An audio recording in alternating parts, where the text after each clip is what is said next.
ಶ್ರೀ ಗುರುಭ್ಯೋ ನಮಃ. ಸದ್ಗುರು ಭಗವಾನ್ ಶ್ರೀ ಶ್ರೀಧರ್ ಅವರ ಚರಿತ್ರೆ 5ನೇ ಅಧ್ಯಾಯ. ನಮಃ ಶಾಂತಾಯ ದಿವ್ಯಾಯ ಸತ್ಯಧರ್ಮ ಸ್ವರೂಪಿಣಿ ಸ್ವಾನಂದಾಮೃತ ತೃಪ್ತಾಯ ಶ್ರೀಧರಾಯ ನಮೋ ನಮಃ. ಯಮ ನಿಯಮ ನಿರಿತ ಹಾಗೂ ಪರೋಪಕಾರಿಯಾದ ಶ್ರೀಧರನಿಗೆ ತನ್ನಲ್ಲಿದ್ದ ಯಾವುದೇ ವಸ್ತುವನ್ನು ಯಾರೇ ಬಂದು ಕೇಳಿದರೂ ಇಲ್ಲವೆಂದು ಹೇಳೆಯೇ ಗೊತ್ತಿರಲಿಲ್ಲ. ಶ್ರೀಧರನಿಗೆ ಇದರಿಂದಾಗಿ ಹಣದ ಅಡಚಣೆ ಆಗುತ್ತಿತ್ತು. ಇದನ್ನು ತಿಳಿದ ಪರಾಂಜಪೆ ಎಂಬ ಮಿತ್ರನು ಶ್ರೀ ಬಾಪಟಿ ಶಾಸ್ತ್ರಿಗಳಿಗೆ ಹೇಳಿ ವಿಠಲದಾಸ ಠಾಕರಿಸಿ ಎಂಬ ಸಿರಿವಂತನಲ್ಲಿ ಶ್ರೀಧರನಿಗೆ ಗೀತಾಪಠಣದ ವ್ಯವಸ್ಥೆಯನ್ನು ಮಾಡಿದನು. ಇದರಿಂದ ಬಂದ ಹಣವನ್ನು ಪರೋಪಕಾರಕ್ಕಾಗಿಯೇ ವಿನಿಯೋಗಿಸುತ್ತಿದ್ದನು. ಶ್ರೀಧರನು ವಾಸಿಸುತ್ತಿದ್ದ ನರಸಿಂಹ ದೇವಾಲಯದ ಅರ್ಚಕರಾಗಿದ್ದ ಜೋಶಿಯವರಿಗೆ ತುಳಸಿ ಭಾಗದ ಹೊರಭಾಗದಲ್ಲಿ ಒಂದು ಜವಳಿ ಅಂಗಡಿಯೂ ಅದಕ್ಕೆ ಸ್ವಲ್ಪ ದೂರದಲ್ಲಿ ಬಟ್ಟೆ ನೇಯುವ ಒಂದು ಕೈಮಗ್ಗದ ಶಾಖೆಯೂ ಇತ್ತು. ಅಂಗಡಿಯಲ್ಲಿ ಕುಳಿತುಕೊಳ್ಳುವ ಪ್ರಾಮಾಣಿಕ ವ್ಯಕ್ತಿಯ ಅಗತ್ಯವಿತ್ತು. ಅವರ ಶ್ರೀಧರನ ಪ್ರಾಮಾಣಿಕತೆಯನ್ನು ಚೆನ್ನಾಗಿ ಬಲ್ಲವರಾಗಿದ್ದರಿಂದ ಶ್ರೀಧರನ್ನು ಕುರಿತು, ಈ ವರ್ಷ ನೀನು ಪರೀಕ್ಷೆಗೆ ಕಟ್ಟಿದಿರುವುದರಿಂದ ಹೇಗೂ ನಿನಗೆ ಸಮಯವಿರುತ್ತದೆ. ನನಗೂ ಪ್ರಾಮಾಣಿಕ ವ್ಯಕ್ತಿಯ ಅಗತ್ಯವು ಇರುವುದರಿಂದ ಅಂಗಡಿಯಲ್ಲಿ ಕುಳಿತುಕೋ ಎಂದು ಹೇಳಿ ಒಪ್ಪಿಸಿದರು. ಶ್ರೀಧರನು ಸಂಬಳವನ್ನು ಅಪೇಕ್ಷಿಸಿದ್ದರೂ ಅವರಿಗಾಗಿಯೇ ಬೇರೆ ಯಾರಿಗಾದರೂ ಸಂಬಳ ಕೊಡುತ್ತೀರಿ ಅಲ್ಲವೇ? ದುಡಿಮೆಗೆ ತಕ್ಕ ಫಲ ನೀಡಬೇಕಾಗಿರುವುದು ನನ್ನ ಕರ್ತವ್ಯ ಅಷ್ಟೇ ಅಲ್ಲದೆ ಧರ್ಮವೂ ಆಗಿರಬೇಕಾಗಿರದು ಅಲ್ಲವೇ? ಆದ್ದರಿಂದ ವೇತನವನ್ನು ತೆಗೆದುಕೋ ಎಂದು ಬಲವಂತದಿಂದ ವೇತನವನ್ನು ಕೊಡುತ್ತಿದ್ದರು. ಆ ಹಣವು ಪರೋಪಕೃತಿಗೆ ವ್ಯಯವಾಗುತ್ತಿತ್ತು.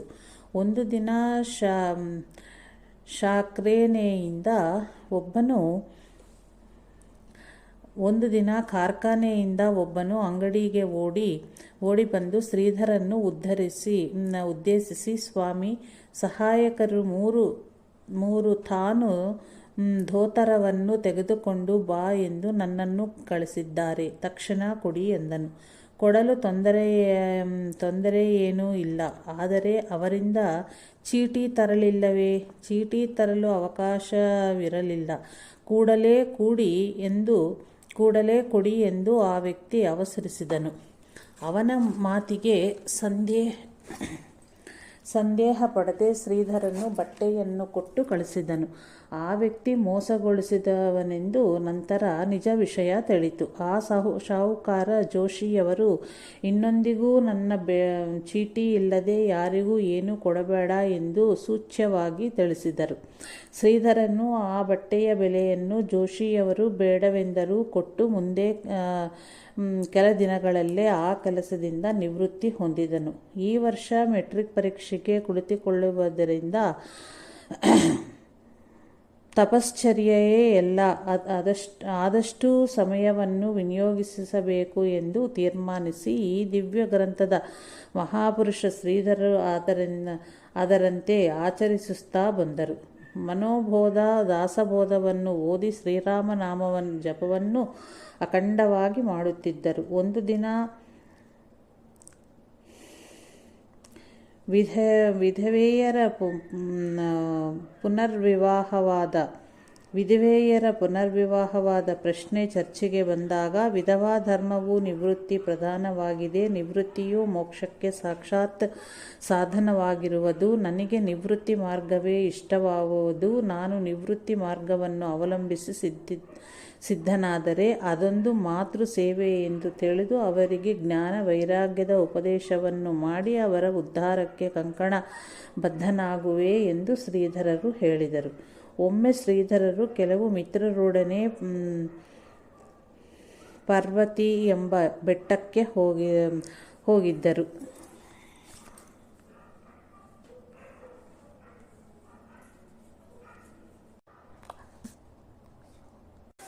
ಒಮ್ಮೆ ಶ್ರೀಧರರು ಕೆಲವು ಮಿತ್ರರೊಡನೆ ಪರ್ವತಿ ಎಂಬ ಬೆಟ್ಟಕ್ಕೆ ಹೋಗಿದರು. 150 ಮೆಟ್ಟಿಲುಗಳು ಇರುವ ಆ ಬೆಟ್ಟದ ಮೇಲೆ ಬಾಳಾಜಿ ಪಾಶ್ಚೇಯವರಿಂದ ಇಸವಿ 1675ರಲ್ಲಿ ಸ್ಥಾಪಿಸಲ್ಪಟ್ಟ ದೇವಾಲಯವೂ ಇರುವುದಲ್ಲದೆ ಅಲ್ಲಿ ನಿಂತುಕೊಂಡರೆ ಪುಣೆ ನಗರವೆಲ್ಲ ಕಾಣುತ್ತದೆ. ಅಲ್ಲಿ ಒಬ್ಬ ಪಾರಸಿ ವ್ಯಕ್ತಿಯು ಪಾದರಕ್ಷೆಯನ್ನು ಹಾಕಿಕೊಂಡೇ ಪ್ರದಕ್ಷಿಣೆಯ ದಾರಿಯಲ್ಲಿ ದೇವರ ಮುಂದೆ ನಿಂತು ದೇವಾಲಯದ ಅರ್ಚಕರೊಡನೆ ಮಾತನಾಡುತ್ತಿದ್ದನು. ಅದನ್ನು ನೋಡಿ ಸಹಿಸದ ಶ್ರೀಧರರು ಆ ಪಾರ್ಸಿಯವನನ್ನು ದೃಷ್ಟಿಸಿ ನೋಡಿ ಗೆಟ್ ಯುವರ್ ಸೆಲ್ಫ್ ಡೌನ್ ಎಂದು ಗದರಿಸಿದರು.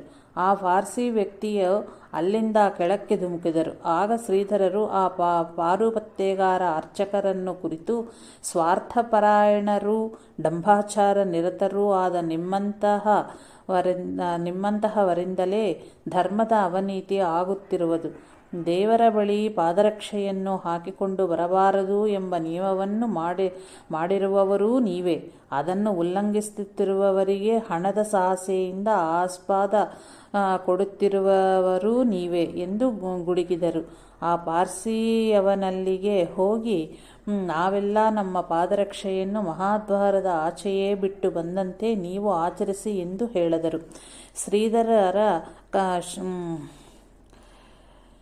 ಶಾಲೆಗೆ ಆಗಾಗ ಒಬ್ಬ ಪ್ರೊಫೆಸರ್ ಬರುತ್ತಿದ್ದರು. ಅವರು ಬಹಳ ದೊಡ್ಡ ವಿದ್ವಾಂಸರು. Not failure but low aim is crime. ಉಚ್ಚ ಧ್ಯೇಯವನ್ನಿಟ್ಟುಕೊಂಡು ಮುನ್ನಡೆಯಬೇಕು. ಒಂದು ಸಮಯ ಸಂಪೂರ್ಣವಾಗಿ ಗುರಿಯನ್ನು ಸಾಗಿಸಲಾಗಿದ್ದರೂ ಸಾಮಾನ್ಯರಿಗಿಂತ ಶ್ರೇಷ್ಠವೆನಿಸಿಕೊಳ್ಳಬಹುದು ಎಂಬುದೇ ಅವರ ಉಪದೇಶ. ಅದು ಶ್ರೀಧರರ ಮೇಲೆ ಬಹಳ ಪರಿಣಾಮ ಮಾಡಿತ್ತು. ಆದರೆ ಆ ಪ್ರೊಫೆಸರಿಗೆ ಜಾತಿ ನೀತಿಯ ಮನ್ನಣೆ ಹಾಗೂ ಧರ್ಮವೆಂದರೆ ಆಗುತ್ತಿರಲಿಲ್ಲ. ಒಮ್ಮೆ ಶಾಲೆಯಲ್ಲಿ ನಡೆದ ಭಾಷಣದಲ್ಲಿ ಬ್ರಾಹ್ಮಣರಿಂದಲೇ ಸಮಾಜದ ಅಧೋಗತಿ ಆಯಿತು, ಹಿಂದಿನಿಂದಲೂ ಅವರು ಸಂಕುಚಿತ ಬುದ್ಧಿಯ ಸ್ವಾರ್ಥಿಗಳಾಗಿದ್ದರು ಎಂದು ಬ್ರಾಹ್ಮಣ ನಿಂದೆಯನ್ನು ಮಾಡಿದರು. ಅಲ್ಲಿ ಅನೇಕ ಬ್ರಾಹ್ಮಣ ವಿದ್ಯಾರ್ಥಿಗಳೆಲ್ಲ ಇದ್ದರೂ ಅವರಿಗೆ ಆ ಮಾತು ಏನೂ ವಿಶೇಷವಾಗಿ ತೋರಲಿಲ್ಲ. ಆದರೆ ಶ್ರೀಧರರು ಅದನ್ನು ತಮ್ಮ ವೈಯಕ್ತಿಕ ಅವಮಾನವೆಂದು ಭಾವಿಸದೆ ಋಷಿಮುನಿಗಳಿಗೂ ಆರ್ಯವಂಶೀಯರಿಗೂ ಆದ ಅಪಮಾನವೆಂದು ಭಾವಿಸಿ ಪ್ರೊಫೆಸರ್ ಅನುಮತಿ ಪಡೆದು ಅಲ್ಲೇ ಎದ್ದು ನಿಂತು ಮಾತನಾಡಲಾರಂಭಿಸಿದರು. ಪರಧರ್ಮೀಯರ ರಾಜಕೀಯ ವಾತಾವರಣದಿಂದ ಬ್ರಾಹ್ಮಣರ ವೇದ ವಿದ್ಯೆಗಳಿಗೆ ಪ್ರಾಶಸ್ತ್ಯ ಸಿಗಿದೆ. ಆಂಗ್ಲೇಯ ವಿದ್ಯಾ ಪ್ರವೀಣರಾಗಿ ನೀತಿ ಭ್ರಷ್ಟರಾದ ನಿಮಿತ್ತ ಧರ್ಮಾಭಿಮಾನಶೂನ್ಯರಾದ ಕೆಲವರು ಇಂತಹ ನಿಂದೆಗೆ ಪಾತ್ರರಾಗಿದ್ದಾರೆ. ಇನ್ನೂ ಕೆಲವರು ಬ್ರಾಹ್ಮಣರು ವೈಶ್ಯವೃತ್ತಿಯಿಂದ ಜೀವಿಸುತ್ತಾ ದ್ರವ್ಯಲೋಭಿಗಳಾಗಿ ನಿಮ್ಮಂತಹರ ಆಕ್ಷೇಪಕ್ಕೆ ಗುರಿಯಾಗಿದ್ದಾರೆ. ಈ ಮಾತು ಸತ್ಯ. ಆದರೆ ಬ್ರಾಹ್ಮಣ ಧರ್ಮದ ಮಹತ್ವವನ್ನು ಅರಿಯದ ಆ ಜನರ ಉದಾಹರಣೆಯನ್ನು ಮುಂದಿಟ್ಟುಕೊಂಡು ಇಡೀ ಬ್ರಾಹ್ಮಣ ವರ್ಗವನ್ನೇ ನಿಂದಿಸುವುದು ಆಧಾರರಹಿತವಾಗಿದೆ. ಬ್ರಾಹ್ಮಣರ ಪಾವಿತ್ರ್ಯತವನ್ನೆರಿಯದೆ ಅನೇಕರು ಜಮೀನ್ದಾರ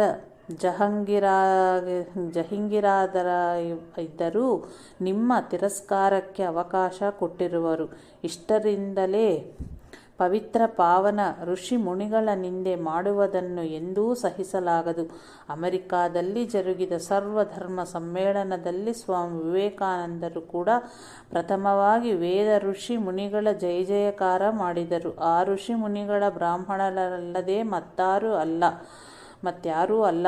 ಹಿಂದೂ ಎನಿಸಿಕೊಳ್ಳುವವರಿಗೆ ವೇದವು ಪ್ರಮಾಣವು. ವೇದೋಖಿಲೋ ಧರ್ಮ ಮೂಲಂ. ನಮ್ಮ ಧರ್ಮಕ್ಕೆ ವೇದ ಧರ್ಮ ವೈದಿಕ ಧರ್ಮವೆನ್ನುವರು. ಯಾವುದರ ಮಹತ್ವವನ್ನು ಅರಿತು ಅದರ ಪ್ರಭಾವವನ್ನು ಅಖಿಲ ವಿಶ್ವಕ್ಕೂ ಬೀರಬೇಕೆಂಬ ಉದ್ದೇಶದಿಂದ ಪರಧರ್ಮೀಯರು ಕೂಡ ಸಂಸ್ಕೃತ ಭಾಷೆಯಲ್ಲಿ ಪ್ರಾವೀಣ್ಯತೆಯನ್ನು ಪಡೆದು ಅನೇಕ ಗ್ರಂಥಗಳನ್ನು ತಮ್ಮ ತಮ್ಮ ದೇಶೀಯ ಭಾಷೆಗಳಿಗೆ ಪರಿವರ್ತನೆ ಮಾಡಿರುವವರು. ಆ ವೇದವನ್ನು ಈ ಬ್ರಾಹ್ಮಣ ವರ್ಣವು ಇಂದಿನವರೆಗೂ ಕಾಪಾಡಿಕೊಂಡು ಬಂದಿರುವುದು. ಭಾರತವು ಈ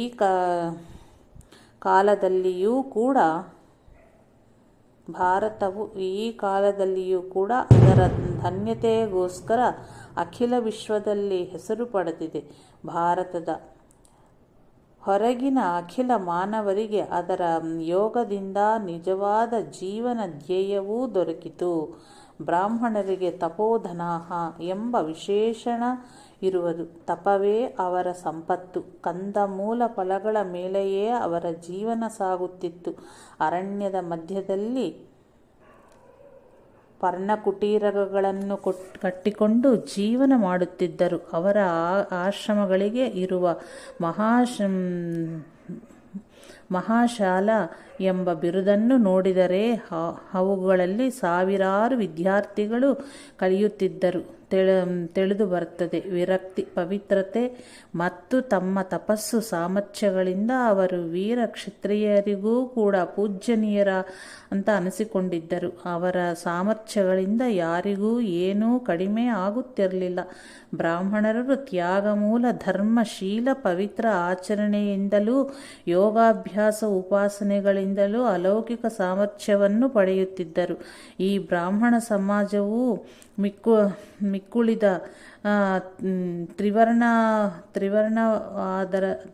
ತ್ರಿವರ್ಣದವರನ್ನು ಇಹಪರ ಜೀವನಗಳ ಸಂಕಟಗಳಿಂದ ಪಾರು ಮಾಡುತ್ತಿತ್ತು. ಈ ವಿಷಯವಾಗಿ ಅನೇಕ ಉದಾಹರಣೆಗಳು ಕಂಡುಬರುತ್ತವೆ.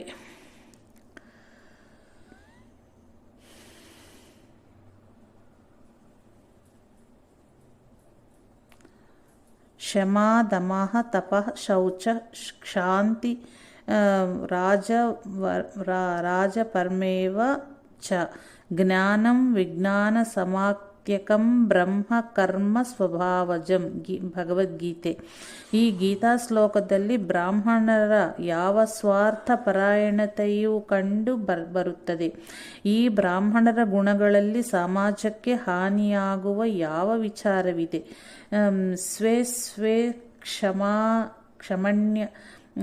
ಕರ್ಮಣ್ಯಾಭಿರತ ತಮ್ಮ ತಮ್ಮ ಕರ್ಮಗಳಲ್ಲಿ ನಿಷ್ಠರಾಗಿದ್ದರು ಎಂಬಂತೆ ಈಗಿನ ಸಮಾಜ ಸ್ಥಿತಿ ಇದ್ದಿತ್ತು.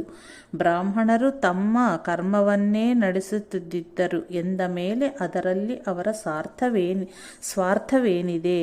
ಬ್ರಾಹ್ಮಣ ಕ್ಷತ್ರಿಯ ವಿಷಾಂ ಶೂದ್ರಾಣಾಂ ಚ ಪರಂತಪ ಕರ್ಮಾಣಿ ಪ್ರವಿಭಕ್ತಾನಿ ಸ್ವಭಾವ ಪ್ರಭೈ ಗೃಹ್ಣೆ. ಭಗವದ್ಗೀತೆ. ಸ್ವಾಭಾವಿಕವಾಗಿರುವ ಜಾತಿ ಗುಣಗಳ ಪ್ರಮಾಣದಿಂದ ಕರ್ಮದ ವಿಭಾಗವು ಪರಮಾತ್ಮನಿಂದಲೇ ಆಯಿತು.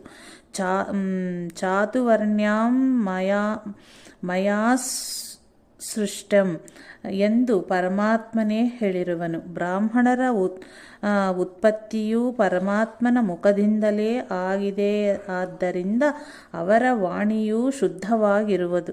ಆದ್ದರಿಂದಲೇ ಅಧ್ಯಾಪನದ ಕೆಲಸವು ಬ್ರಾಹ್ಮಣರ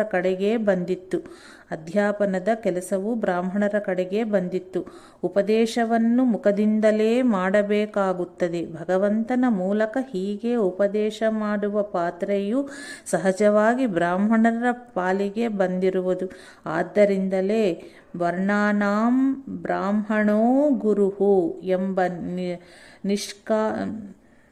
ನಿಷ್ಕರ್ಷ ಸಮಾಜದಲ್ಲಿ ರೂಢವಾಯಿತು. ಅದಕ್ಕೆ ಬ್ರಾಹ್ಮಣರು ಏನು ಮಾಡಿಯಾರು? ಜಯಾ ಅಂಗೀಹಿ ಮೋಟಹಂ ಪಣ ತಯಾ ಯಾತನಾ ಕಠಿಣ. ದೊಡ್ಡ ಹೊಣೆಗಾರಿಕೆ ಹೊರುವುದು ಕಠಿಣ ಎಂಬಂತೆ ಹೊಣೆಗಾರಿಕೆಯನ್ನು ಹೊರುವುದು ಸಾಮಾನ್ಯದ ಮಾತಲ್ಲ. ಬ್ರಾಹ್ಮಣನಾಗುವುದಕ್ಕೋಸ್ಕರ ವಿಶ್ವಾಮಿತ್ರನು ಎಷ್ಟು ಎಷ್ಟು ಕಠೋರ ತಪಸ್ಸನ್ನಾಚರಿಸಿದೆಂಬುದು ಪ್ರಸಿದ್ಧವಿದೆ. ಆ ಕಾಲದಲ್ಲಿ ಬ್ರಾಹ್ಮಣನಾಗುವುದೋ ಬ್ರಾಹ್ಮಣವನ್ನು ಕಾದುಕೊಳ್ಳುವುದೋ ಅಷ್ಟೊಂದು ಸುಲಭವಾಗಿದ್ದರೆ ವರ್ಣಾನಾಂ ಬ್ರಾಹ್ಮಣೋ ಗುರುಹು ಎಂಬ ಮಾತನ್ನು ಸಹಿಸಲಾರದವರೆಲ್ಲರೂ ಬ್ರಾಹ್ಮಣರಾಗುತ್ತಿದ್ದರು. ಬ್ರಾಹ್ಮಣರ ಆ ತಪಸ್ಸು ಇತರರಿಗೆ ದೊಡ್ಡ ಯಾತನೆ ಎಂದು ತೋರಿದ ಕಾರಣ ವಿಶ್ವಾಮಿತ್ರನ ಹೊರತು ಯಾರೂ ಬ್ರಾಹ್ಮಣರಾಗಲು ಧೈರ್ಯ ಪಡಲಿಲ್ಲ, ಸಾಹಸನೂ ಮಾಡಲಿಲ್ಲ. ಆದ್ದರಿಂದ ಬ್ರಾಹ್ಮಣರು ಭೋಗಿಗಳೆಂದು ಸಿದ್ಧವಾಗಲಾರದು. ಬ್ರಾಹ್ಮಣಸ್ಯ ಚ ದೇಹೋಯಂ ಕ್ಷುದ್ರ ಕಾಮಾಯಂ ನೇಷ್ಯತೆ ಎಂಬ ಪ್ರಸಿದ್ಧ ವಚನವೂ ಇರುವುದು. ಐಹಿಕ ಸುಖವನ್ನು ಇವರು ಬಯಸುತ್ತಿರಲಿಲ್ಲ. ವಿಶ್ವಾಮಿತ್ರನು ತಪಸ್ಸಿನಿಂದಲೇ ಬ್ರಾಹ್ಮಣನಾದನೆಂದ ಮೇಲೆ ಬ್ರಾಹ್ಮಣ ಜನ್ಮವೂ ಬಂದು ಅದನ್ನು ಕಾಪಾಡಿಕೊಳ್ಳುವುದು ಎಷ್ಟು ಕಠಿಣವೆಂದು ಗೊತ್ತಾಗುವುದು. ಆ ಕಾಲದಲ್ಲಿ ಅಲೌಕಿಕ ಸಾಮರ್ಥ್ಯದಿಂದ ಜಗತ್ತನ್ನು ಸುರಕ್ಷಿತಗೊಳಿಸುವುದು ಈ ಜಾತಿಯ ಕಾರ್ಯವಾಗಿದ್ದಿತ್ತು ಎಂದ ಮೇಲೆ ಈ ಜಾತಿಯಿಂದ ಸಮಾಜವು ಹೇಗೆ ತೊಂದರೆಗೂಳಗಾಯಿತು. ಇವರು ಅರಣ್ಯದಲ್ಲಿ ವಾಸಿಸುತ್ತಿದ್ದರಿಂದ ನಿಮ್ಮ ಪೂರ್ವಜರು ಮೂರ್ಖರಾಗಿದ್ದರೆಂಬ ಪಾಶ್ಚಾತ್ಯರ ಮಾತನ್ನು ನಂಬುವುದು ಸ್ವಯಂ ಮೂರ್ಖತನವೇ ಆಗಿರುವುದು. ಶಿವಾಜಿಯು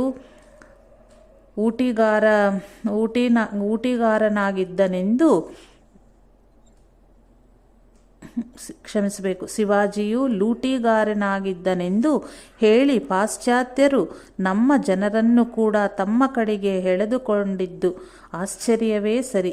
ಅವರನ್ನೇ ದೇವರೆಂದು ಮನ್ನಿಸಿ ಅವರ ವಿಧಾನಗಳನ್ನೆಲ್ಲ ವಿಧಿವಾಕ್ಯಗಳೆಂದು ನಂಬಿ ಇಂದಿನ ನಮ್ಮ ಸಮಾಜವು ಸ್ವಾಭಿಮಾನ ಶೂನ್ಯವಾಗಿದೆ. ಆದರೂ ಇದರನ್ನರಿತ ಮುಂದಿನ ಜನರು ಕೂಡ ಅವರ ವಿಚಾರ ಸರಣಿಯನ್ನು ಮನ್ನಿಸಿ ಅವರನ್ನೇ ಅನುಕರಣ ಮಾಡಲು ಉದ್ಯುಕ್ತಕಾರಾದರೆ ಭಾರತದ ಸಂಸ್ಕೃತಿಯ ಮುಂದೇನಾಗಬಹುದು. ಹೀಗೆ ಶ್ರೀಧರನ ಭಾಷಣವು ಪ್ರಾರಂಭವಾಗಿ ಮುಂದುವರಿಯುತ್ತಿತ್ತು. ಏನು ಹೇಳುತ್ತಾನೆ ನೋಡೋಣ ಎಂದು ಪ್ರೊಫೆಸರ್ ಮೊದಲು ಸುಮ್ಮನಿದ್ದರು. ಭಾಷಣವು ಮುಂದೆ ಸಾಗುತ್ತಿರುವಾಗ ಮಾತ್ರ ಶ್ರೀಧರರ ಮಾತುಗಳ ಬಿರುಗಾಳಿಯನ್ನು ತಾಳಲಾರದೆ ಅವರು, ನೀನು ಬ್ರಾಹ್ಮಣನಾದುದರಿಂದಲೇ ನಿನಗೆ ಆ ಜಾತಿಯ ಅಭಿಮಾನವಿರಲು ಸಾಧ್ಯವಾಯಿತು ಎಂದರು. ಆಗ ಶ್ರೀಧರರು ಶುದ್ಧ ಬೀಜ ಪೂಠಿಪಳೆ ರಸಾಳ ಗೋಮಾಹ ಶ್ರೇಷ್ಠ ಕ್ಷೇತ್ರ ಬೀಜ ಸಂಯೋಗ ಉತ್ಕೃಷ್ಟ ಸಂತತಿ ಫಲಯೋಗ ಎಂಬ ಸಂತ ತುಕಾರಾಮರ ವಾಕ್ಯದಂತೆ ಬ್ರಾಹ್ಮಣ ಬಾಲಿಕನಿಗೆ ಅದರ ಅಭಿಮಾನವಿರಲೇಬೇಕು. ಯಾರ ಕ್ಷೇತ್ರ ಮತ್ತು ಬೀಜ ಉತ್ತಮವಾಗಿರುವುದಲ್ಲವೋ ಅವರಿಗೆ ಮಾತ್ರ ತನ್ನ ಜಾತಿಯ ಅಭಿಮಾನವಿರಲು ಸಾಧ್ಯವಿಲ್ಲ ಎಂದು ಶ್ರೀಧರರ ಉತ್ತರ ಬಂದಿತು. ಪ್ರೊಫೆಸರ್ ಬ್ರಾಹ್ಮಣರಾದದ್ದರಿಂದ ಇವರ ಉತ್ತರವು ಚೆನ್ನಾಗಿ ನಾಟಿತು. ಶಿಕ್ಷಕರ ಎದುರಿಗೆ ಈ ರೀತಿ ವಾದಿಸುವುದು ಯೋಗ್ಯವಲ್ಲನೆಂದು ಪ್ರೊಫೆಸರ್ ಕೋಪಿಸಿದರು. ಆಗ ಶ್ರೀಧರರು ಶಿಕ್ಷಕರೆಂದು ಅವರ ಅಯೋಗ್ಯ ವರ್ತನೆಯನ್ನು ಕಲಿಯುವುದು ಮತ್ತು ಅವರ ಮಾಡುವ ನಿರಾಧಾರ ವಿಧಾನಗಳನ್ನು ಮನ್ನಿಸುವುದು ಎಲ್ಲಿಯೂ ಇರುವುದಿಲ್ಲ. ಉಪನಿಷತ್ ಕೂಡ ಹೀಗೆಂದಿದೆ. ಯಾನ್ಯಾಸ್ಮಾಕಂ ಸುಚರಿತಾನಿ ತಾನಿ ತ್ವಯೋಪಾಸ್ಯಾನಿ ನೋ ಇತರಾಣಿ. ಯಾವ್ಯಾವು ನಮ್ಮ ಒಳ್ಳೆಯ ನಡತೆಗಳು ಅವುಗಳನ್ನು ನೀನು ಉಪಾಸನೆ ಮಾಡಬೇಕು, ಉಳಿದವನನ್ನು ಉಪಾಸನೆ ಮಾಡಬಾರದು ಎಂದು ಆಚಾರ್ಯರು ಹೇಳುತ್ತಿದ್ದರು. ಯೋ ವಯೋಂ ವ್ಯಾಸಾಧಿಯಾನ ತಂ ದೇವಾಸ್ಥವಿರಂ ವಿದುಹು ಗುಣಾಃ ಪೂಜಾಸ್ಥಾನಂ ಗುಣಿಷು ನ ಚ ಲಿಂಗಂ ನ ಚ ವಯಃ ನ ತೇನ ವೃದ್ಧು ಭವತಿ ಯೇನಾಸ್ಯ ಫಲಿತಂ ಶಿರಃ ಎಂದು ಅವರ ತಮ್ಮ ಶಿಷ್ಯರಿಗೆ ಬೋಧಿಸುತ್ತಿದ್ದರು. ಆ ಕಾಲದಲ್ಲಿ ಕೂಡ ಸುಮ್ಮನೆ ಅಧಿಕಾರಕ್ಕೆ ವಯಸ್ಸಿಗೆ ಶ್ರೇಷ್ಠತೆಯನ್ನು ಕೊಡಲು ಯಾರೂ ಹೇಳಿರುವುದಿಲ್ಲ. ತತ್ರೋರಪಿ ಗುಣ ವಾಚ್ಯ ದೋಷಾವಾಚ್ಯ ಗುರೋರಪಿ ಯುಕ್ತಿಯುಕ್ತಂ ವಚೋ ಗ್ರಾಹ್ಯಂ ಬಾಲಾದಪಿ ಶುಕಾದಪಿ ಗುರೋರಸ್ಯ ಫಲಿಸ್ವಸ್ತ್ಯ ಕಾರ್ಯಮಜಾನತಃ ಉತ್ಪಥಂ ಪ್ರತಿಪನ್ನಸ್ಯ ನ್ಯಾಯಂ ಭವತಿ ಶಾಸನಂ. ಮಹಾಭಾರತ. ಗುರು ಎಂದು ಅವರ ಅಯೋಗ್ಯ ವಿಚಾರಗಳನ್ನು ಕೇಳಿ ಅವರ ಅನುಕರಣ ಮಾಡುವುದಕ್ಕೆ ಯಾರೂ ಸಿದ್ಧರಾಗಿರುವುದಿಲ್ಲ. ತಮ್ಮ ಆಚಾರ ವಿಚಾರ ಉಚ್ಚಾರಗಳಿಂದ ಯಾರೂ ಆದರ್ಶರು ಅಂತ ಅನಿಸಿಕೊಳ್ಳುವವರು ಅವರೇ ಶಿಕ್ಷಕರು ಅನಿಸಿಕೊಳ್ಳುವರು. ಶ್ರೀಧರರ ಮಾತನ್ನು ಕೇಳಿ ಪ್ರೊಫೆಸರ್ ಸಿಟ್ಟು ನೆತ್ತಿಗೇರಿತು. ಅವರು ಶ್ರೀಧರನ್ನು ತಡೆದು, ಈಗ ನೀನು ಇಲ್ಲಿಂದ ಹೊರಗೆ ಹೋಗದಿದ್ದರೆ ಜವಾನನಿಂದ ಹೊರಗೆ ಕಳಿಸ್ತೇನೆ ಅಂತ ಎಂದರು. ನನ್ನ ವರ್ತನೆಯು ಯಾವ ಬಗೆಯಿಂದಲೂ ದೋಷಕವಾಗಿಲ್ಲ.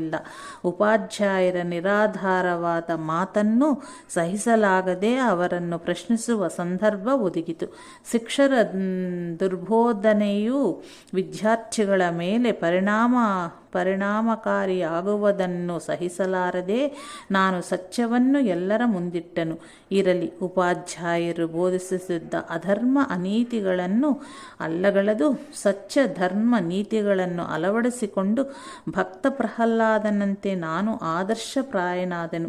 ದೇವಧರ್ಮ ಮತ್ತು ಪರಮ ಪವಿತ್ರ ಪೂರ್ವಜರ ಕೀರ್ತಿಯನ್ನು ಯಾವಶ್ಚಂದ್ರಿಕಾವಾರಕೋ ಆಚಂದಾರ್ಕ ಸ್ಥಿರವಾಗಿ ಉಳಿಸಿಕೊಳ್ಳಲು ಪ್ರಯತ್ನ ಮಾಡುವೆನೋ ಎನ್ನುತ್ತಾ ಶ್ರೀಧರರು ಅಲ್ಲಿಂದ ಹೊರಗೆ ಹೊರಟರು. ಈ ಮುಂಚೆ ಷಾಣ್ಮಾಸಿಕ ಪರೀಕ್ಷೆಯಲ್ಲಿ ಚಾತುರ್ವರ್ಣದ ಉತ್ಪತ್ತಿ ಹೇಗಾಯಿತು ಎಂದು ಹಾಕಿದ ಪ್ರಶ್ನೆಗೆ ಶ್ರೀಧರರು ಶಾಲೆಯ ಪುಸ್ತಕದಲ್ಲಿದ್ದ ವಿಚಾರವನ್ನು ಬರೆಯದೆ ಚಾತುರ್ವರ್ಣಾಂ ಮಯಾ ಸೃಷ್ಟಂ ಗೀತೆ ಮತ್ತು ಬ್ರಾಹ್ಮಣೋಸ್ಯ ಮುಖಾಮಾಸಿತೋ ಹೀಗೆ ಪುರುಷ ಸೂಕ್ತದಲ್ಲಿನ ವಿಚಾರವನ್ನು ಆಧಾರವಾಗಿಟ್ಟುಕೊಂಡು ಒಂದು ಪ್ರಬಂಧನನ್ನೇ ಬರೆದಿದ್ದರು. ಅದಕ್ಕೆ ಪರೀಕ್ಷಕರು ಅಂಕಗಳನ್ನೇ ಕೊಡದೆ ಶೂನ್ಯಾಂಶವನ್ನಿತ್ತು ಸುತ್ತಿದರು. ನಿನಗೆ ಥರ್ಡ್ ಗ್ರೇಡ್ ಆಗಬೇಕಾದರೆ ಶಾಲೆಯ ಪುಸ್ತಕದಲ್ಲಿದ್ದಂತೆಯೇ ಬರೆಯಬೇಕು. ನಿನಗೆ ಇಂಥ ಶಿಕ್ಷಣ ಬೇಡವೆಂದಾದರೆ ಶಾಲೆ ಬಿಟ್ಟು ಹೋಗಲೇಬೇಕು ಎಂದು ಬೇರೆ ಅಧ್ಯಾಪಕರೊಬ್ಬರು ಬಿರುನುಡಿಯ ಮಾತುಗಳನ್ನು ಹೇಳಿದ್ದರು. ಆದಾಯಿತು, ನೀವು ಬ್ರಾಹ್ಮಣರಾಗಿ ವೇದವಚನಕ್ಕೆ ಬೆಲೆ ಕೊಡಬೇಕಾಗಿತ್ತಲ್ಲವೇ? ನೀವು ಏನು ಅಂಕ ಕೊಡದೆ ಈ ಮಾತು ನನಗೆ ವ್ಯಾವಹಾರಿಕ ಬೋಧನೆಯಿಂದ ತಿಳಿಸಿದ್ದರೆ ನನಗೆ ಪಶ್ಚಾತ್ತಾಪವಿರಲಿಲ್ಲ. 0 ಅಂಕೆ ಕೊಟ್ಟು ವೇದದ ಅಗೌರವ ಮಾಡಿದ್ದಕ್ಕೆ ನನಗೆ ಪಶ್ಚಾತ್ತಾಪವಾಗುತ್ತದೆ ಎಂದು ಶ್ರೀಧರರು ಹೇಳಿದರು. ಹೀಗೆಯೇ ಒಂದು ಬಾರಿ ಟ್ರೆಷರ್ ಆಫ್ ಗೋಲ್ಡನ್ ಪೋಯಮ್ಸ್ ಎಂಬ ಪುಸ್ತಕದ ಒಂದು ಪದ್ಯದ ವಿಚಾರಕ್ಕಾಗಿ ಹಾಗೂ ಕೆಲವು ನೀತಿ ತತ್ವಗಳಲ್ಲಿ ಶ್ರೀಧರರಿಗೆ ಅಧ್ಯಾಪಕರ ಸಂಗಡ ವಾದವಾಗಿತ್ತು. ಆವಾಗಲೂ ಸ್ವಲ್ಪ ವಿಕೋಪಕ್ಕೆ ಹೋಗಿತ್ತು. ಅವರು ಪ್ರಾಯಶಃ ನಾಸ್ತಿಕರೇ ಆಗಿದ್ದರು. ಒಳ್ಳೆಯ ಧರ್ಮನಿಷ್ಠ ಸುಶೀಲ ಅಧ್ಯಾಪಕರಾದ ಇನ್ನು ಕೆಲವರು ಶ್ರೀಧರರ ಧಾರ್ಮಿಕ ತೇಜಸ್ವಿಕೆ ಧರ್ಮದ ಅಭ್ಯಾಸವನ್ನು ಕಂಡು ಹೊಗಳುತ್ತಿದ್ದರು. ಶ್ರೀಧರರು ಪುಣೆಯಲ್ಲಿಯೂ ಸತ್ಸಂಗವನ್ನು ಬಿಟ್ಟಿರಲಿಲ್ಲ. ವಸಂತ ವ್ಯಾಖ್ಯಾನ ಮಾಲೆಯ ಉಪನ್ಯಾಸಗಳಿಗೆ ತಪ್ಪದೇ ಹೋಗುತ್ತಿದ್ದರು. ಗೀತೆ ಉಪನಿಷತ್ತುಗಳನ್ನು ಕೇಳಲು ಶ್ರೀ ಬಾಪಟಿ ಶಾಸ್ತ್ರಿಗಳಲ್ಲೇ ಅಲ್ಲಿಗೆ ಹೋಗುತ್ತಿದ್ದರು. ವೇಳೆ ಸಿಕ್ಕಿದಾಗ ಕೇಶವರಾವ್ ದೇಶಮುಖರ ಜ್ಞಾನೇಶ್ವರಿ ಸತ್ಸಂಗಕ್ಕೂ ಹೋಗುತ್ತಿದ್ದರು. ಬಾಪಟಿ ಶಾಸ್ತ್ರಿಗಳು ಶ್ರೀಧರರ ಶೀಲಾ ಸ್ವಭಾವಗಳನ್ನು ನೋಡಿ ತಮ್ಮ ಆಚಾರ್ಯ ಕುಲಕ್ಕೆ ಬರಲು ಬಹಳ ಆಗ್ರಹ ಮಾಡುತ್ತಿದ್ದರು. ಆದರೆ ತಮ್ಮ ಮುಂದಿನ ಧೈರ್ಯ ಧೋರಣೆಗೆ ಅಡ್ಡಿಯಾಗಬಹುದೆಂದು ತಿಳಿದು ಆಚಾರ್ಯರ ಪಾಠಶಾಲೆಗೆ ಸೇರಲು ಶ್ರೀಧರರು ಒಡಂಬಡಲಿಲ್ಲ. ಏಕಾದಶಿ ದಿವಸನ ಬಾಪಟಿ ಶಾಸ್ತ್ರಿಗಳ ಜೊತೆಗೆ ಗೀತಾಪಾರಾಯಣಕ್ಕೆ ವಿಠ್ಠಲದಾಸ ಠಾಕರೆಯವರು ಬಂಗಲೆಗೆ ಕೆಲವೊಮ್ಮೆ ಶ್ರೀಧರರೂ ಹೋಗುತ್ತಿದ್ದರು. ಇವರಿಗೆ ಸಂಪೂರ್ಣ ಗೀತೆಯೂ ಕಂಠಗತವಾಗಿತ್ತು. ಒಂದು ಗ್ರಹಣದ ದಿನ ಶ್ರೀಧರರು ಸ್ನಾನ ಮಾಡಿ ಒದ್ದೆ ಬಟ್ಟೆ ಉಟ್ಟಿ ಜಪಕ್ಕೆ ಕುಳಿತುಕೊಳ್ಳಬೇಕೆಂದು ಸಿದ್ಧರಾಗುತ್ತಿದ್ದರು. ಆಗ ಶ್ರೀಧರರನ್ನು ಕುರಿತು ಕೆಲವು ಮಿತ್ರರು, ಚಂದ್ರಲೋಕ ಸೂರ್ಯಲೋಕಗಳೆಲ್ಲ ಇರುವುದೆಲ್ಲ ನಿಜವಲ್ಲ, ಸ್ವರ್ಗ ನರಕಗಳೆಲ್ಲ ಮಿಥ್ಯೆ ಎಂದು ಹೇಳುತ್ತಾರಲ್ಲ ಎಂದರು. ಅದಕ್ಕೆ ಉತ್ತರವಾಗಿ ಶ್ರೀಧರರು, ಈ ಜಗತ್ತಿನಲ್ಲಿ ಇರುವುದೇ ನಮ್ಮ ಅಲ್ಪ ಬುದ್ಧಿಗೆ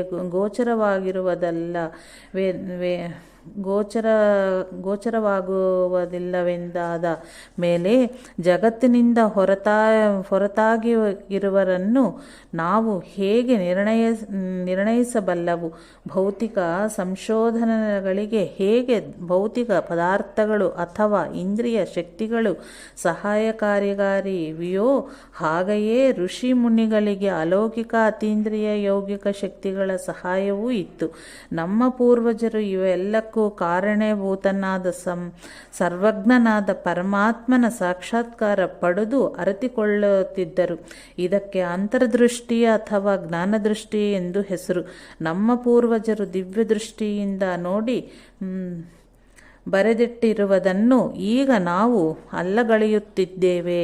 ಸ್ವರ್ಗ ಮತ್ತು ನರಕಗಳ ಬಗ್ಗೆ ಶ್ರೀಧರರು ಫಲಾಭಿಸಂಧಾನದಿಂದ ವಿದ್ಯುಕ್ತ ಕಾಮ್ಯ ಕರ್ಮ ಮಾಡುವವರಿಗೆ ವಿಷಯ ಭೋಗ ರೂಪ ಸ್ವರ್ಗದ ಪ್ರಾಪ್ತಿಯಾಗುವುದು. ಫಲಾಪೇಕ್ಷರಹಿತರಾಗಿ ನಿಷ್ಕಾಮದಿಂದ ವಿದ್ಯುತ್ ಅನುಷ್ಠಾನ ತಪವನ್ನು ಮಾಡುವ ವನವಾಸಿ ವಿರಕ್ತರಿಗೆ ಜ್ಞಾನರೂಪ ಬ್ರಹ್ಮಲೋಕದ ಪ್ರಾಪ್ತಿಯಾಗುವುದು. ಸ್ಥೈರ್ಯ ವೃತ್ತಿಯಿಂದ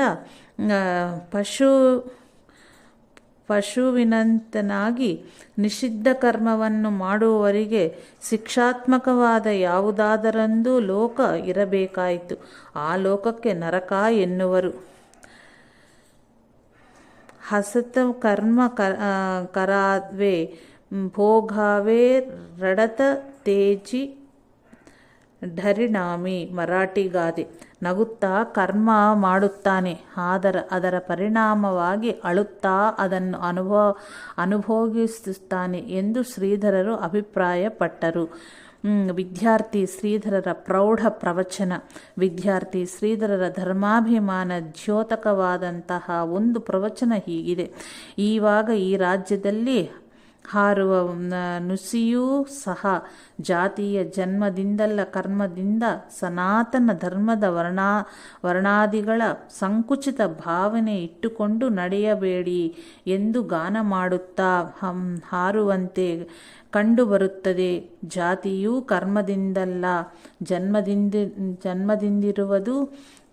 ಈ ವರ್ಣವ್ಯವಸ್ಥೆಯು ಅತ್ಯುನ್ನತವಾದ ಒಂದು ಸಮಾಜ ರಚನೆಯಾಗಿದೆ. ಪೂರ್ವಜನ್ಮದಲ್ಲಿ ಮಾಡಿದ ಕರ್ಮದ ಪ್ರಕಾರ ಮತ್ತು ಪಡೆದ ಜ್ಞಾನದಿಂದ ಆದ ಸಂಸ್ಕಾರದ ಪ್ರಕಾರ ಆಯಾ ಜಾತಿಯಲ್ಲಿ ಜೀವನನು ಜನ್ಮವೆತ್ತುತ್ತನು. ಯಥಾ ಕರ್ಮ ಯಥಾ ಶ್ರುತಂ ಪೂರ್ವಜನ್ಮದ ಕರ್ಮದಂತೆ ಜನಿಸುವ ಆಯಾ ಜಾತಿಯಲ್ಲಿ ಅಲ್ಲಲ್ಲಿ ಸ್ವಾಭಾವಿಕವಾಗಿ ಉಂಟಾಗುವ ಪೂರ್ವ ಸಂಸ್ಕಾರದ ಪ್ರಕಾರವಾಗಿ ಬೇರೆ ಬೇರೆ ಜನ್ಮ ಕರ್ಮಗಳನ್ನು ವಿಧಿಸುವವನು ದೇವರಲ್ಲದೆ ಮನುಷ್ಯನಾಗನು. ಹೀಗೆ ಮೂಲಗ್ರಾಹಿ ವೈದಿಕ ಧರ್ಮದಲ್ಲಿರುವ ವರ್ಣ ವ್ಯವಸ್ಥೆ ಪರಮಾತ್ಮನಿಂದಲೇ ಆಗಿರುವುದು. ಚಾತುರ್ವರ್ಣ್ಯಾಂ ಮಯಾ ಸೃಷ್ಟಾಂ ಗುಣಕರ್ಮ ವಿಭಾಗಶಃ ಎಂದು ಭಗವದ್ಗೀತೆಯ ವಚನ ಇದೆ. ಈ ಜನ್ಮದ ಕರ್ಮದಿಂದ ಜಾತಿಯಾದರೆ ಆಯಾ ಜಾತಿಯಲ್ಲೇ ಜನ್ಮವೆತ್ತಲು ಕಾರಣ ತೋರುವುದಿಲ್ಲ. ಆ ಜಾತಿಯಲ್ಲಿ ಬಂದ ಜನ್ಮಕ್ಕೆ ಈ ಜನ್ಮದ ಕರ್ಮವೂ ಕಾರಣವಾಗಿದೆ. ಹಿಂದಿನ ಜನ್ಮದ ಕರ್ಮವೇ ಕಾರಣವಾಗುವುದು. ಅವರವರ ಹಿಂದಿನ ಜನ್ಮದಂತೆ ಇಲ್ಲಿ ಕರ್ಮ ವಿಭಾಗವಾದರೆ ಅದು ಅವರವರ ಅನಾಯಾಸದ ಸಹಜ ಕರ್ಮವಾಗಿ ಸಮಾಜ ರಚನೆಯು ವ್ಯವಸ್ಥಿತವಾಗಿ ನಡೆಯುವುದು. ಉತ್ಸಾಹ ಮತ್ತು ಸಂಪತ್ತಿಯ ಉಳಿತಾಯವಾಗುವುದು. ಅನಾದಿ ಕಾಲದಿಂದ ಈವರೆಗೂ ಅವಿಚ್ಛಿನ್ನವಾಗಿ ಸನಾತನ ಧರ್ಮ ನಡೆದುಕೊಂಡು ಬಂದದ್ದು ಈ ವರ್ಣ ವ್ಯವಸ್ಥೆಯಿಂದಲೇ ಸರಿ. ಶ್ರೇಯೋ ವೈಶ್ಯಾಸ್ತಥಾ ಶೂದ್ರಾಸ್ನೇಪ್ತಿ ಯಾಂತಿ ಪರಾಂ ಗತಿ. ಐಹಿಕ ಜೀವನದ ಶ್ರಮವಾದದ ದೃಷ್ಟಿಯಿಂದ ಮಾತ್ರ ವರ್ಣಭೇದವು ವ್ಯಾವಹಾರಿಕ ಇರುವುದಲ್ಲದೆ ವೈದಿಕ ಸನಾತನ ಪೂರ್ವದ ಪರಮಾರ್ಥದಲ್ಲಿ ಇಲ್ಲ.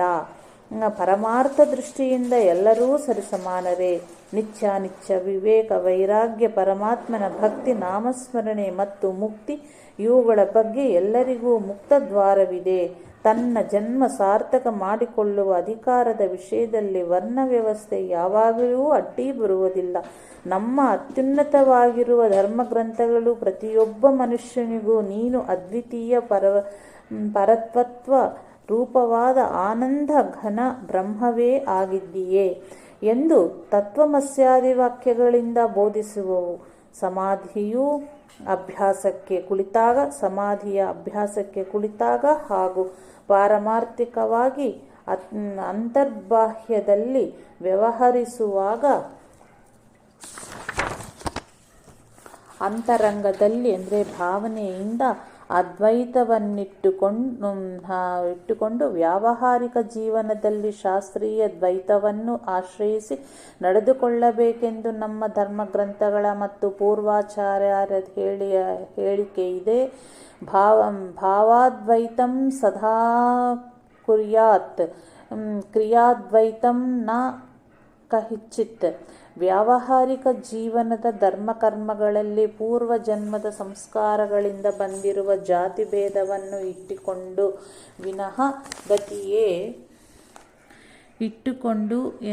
ವಿನಃ ಗತಿಯೇ ಇರುವುದಿಲ್ಲ. ಜಾತಿ ಜನ್ಮ ಕರ್ಮ ಇವುಗಳ ಸಂಕರಗಳಿಂದ ಸಮಾಜದ ವ್ಯವಸ್ಥೆ ಕೆಟ್ಟು ಹೋಗಿ ಇಹಪರ ಹಾಳಾಗುವುದು.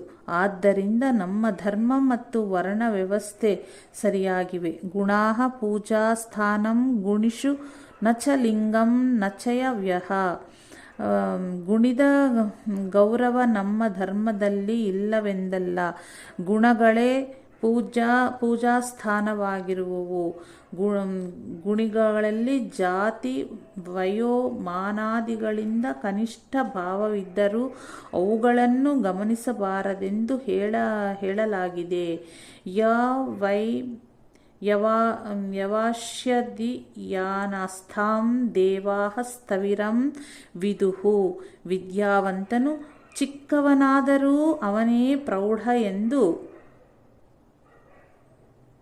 ಅವನೇ ಪ್ರೌಢ ಎಂದರೆ ಶ್ರೇಷ್ಠವೆಂದು ನಮ್ಮ ದೇವತೆಗಳು ತೀರ್ಮಾನಿಸಿದ್ದಾರೆ. ಗುಣದ ಗೌರವ ಮತ್ತು ದುರ್ಗುಣದ ದ್ವೇಷ ನಮ್ಮ ಧರ್ಮಕ್ಕೆ ಬಹಳಾಗಿದೆ. ಶತ್ರೋಪಿ ಗುಣ ವಾಚ್ಯ ದೋಷ ವಾಚ್ಯ ಗುರೋರಪಿ. ಗುಣಗಳು ಶತ್ರುವಿನಲ್ಲಿ ಇದ್ದರೂ ಅವನ್ನು ಹೊಗಳಬೇಕು ಮತ್ತು ದುರ್ಗುಣಗಳು ಗುರುವಿನಲ್ಲಿ ಇದ್ದರೂ ಅವನ್ನು ತ್ಯಜಿಸಬೇಕು. ಹೀಗೆ ಮಾಡುವಲ್ಲಿ ಇದು ಆ ವ್ಯಕ್ತಿಗೆ ಸಂಬಂಧಪಡದೆ ಇವರಲ್ಲಿನ ಗುಣಗಳ ಶ್ಲಾಘನೆ ಮತ್ತು ಅವಗುಣಗಳ ನಿಂದೆ ಆಗುವುದು ಎಂದು ನಮ್ಮ ಶಿಷ್ಟರ ಹೇಳಿಕೆಯಿದೆ. ಧಾರ್ಮಿಕ ದೈವಿಕ ಕಾರ್ಯಗಳು ಅವು ವೈಯಕ್ತಿಕ ಅಥವಾ ಸಾಮೂಹಿಕವಾಗಿ ಹೇಗಿದ್ದರೂ ಅವನ್ನು ವರ್ಣಾಶ್ರಮದ ಕಟ್ಟೆಗಳೆಂದು ಪರಿಪಾಲಿಸಿ ಅವುಗಳ ಮರ್ಯಾದೆಯನ್ನು ಉಳಿಸಬೇಕೆಂಬುದಾಗಿ ವೈದಿಕ ಧರ್ಮದ ಉಪದೇಶವಿದೆ.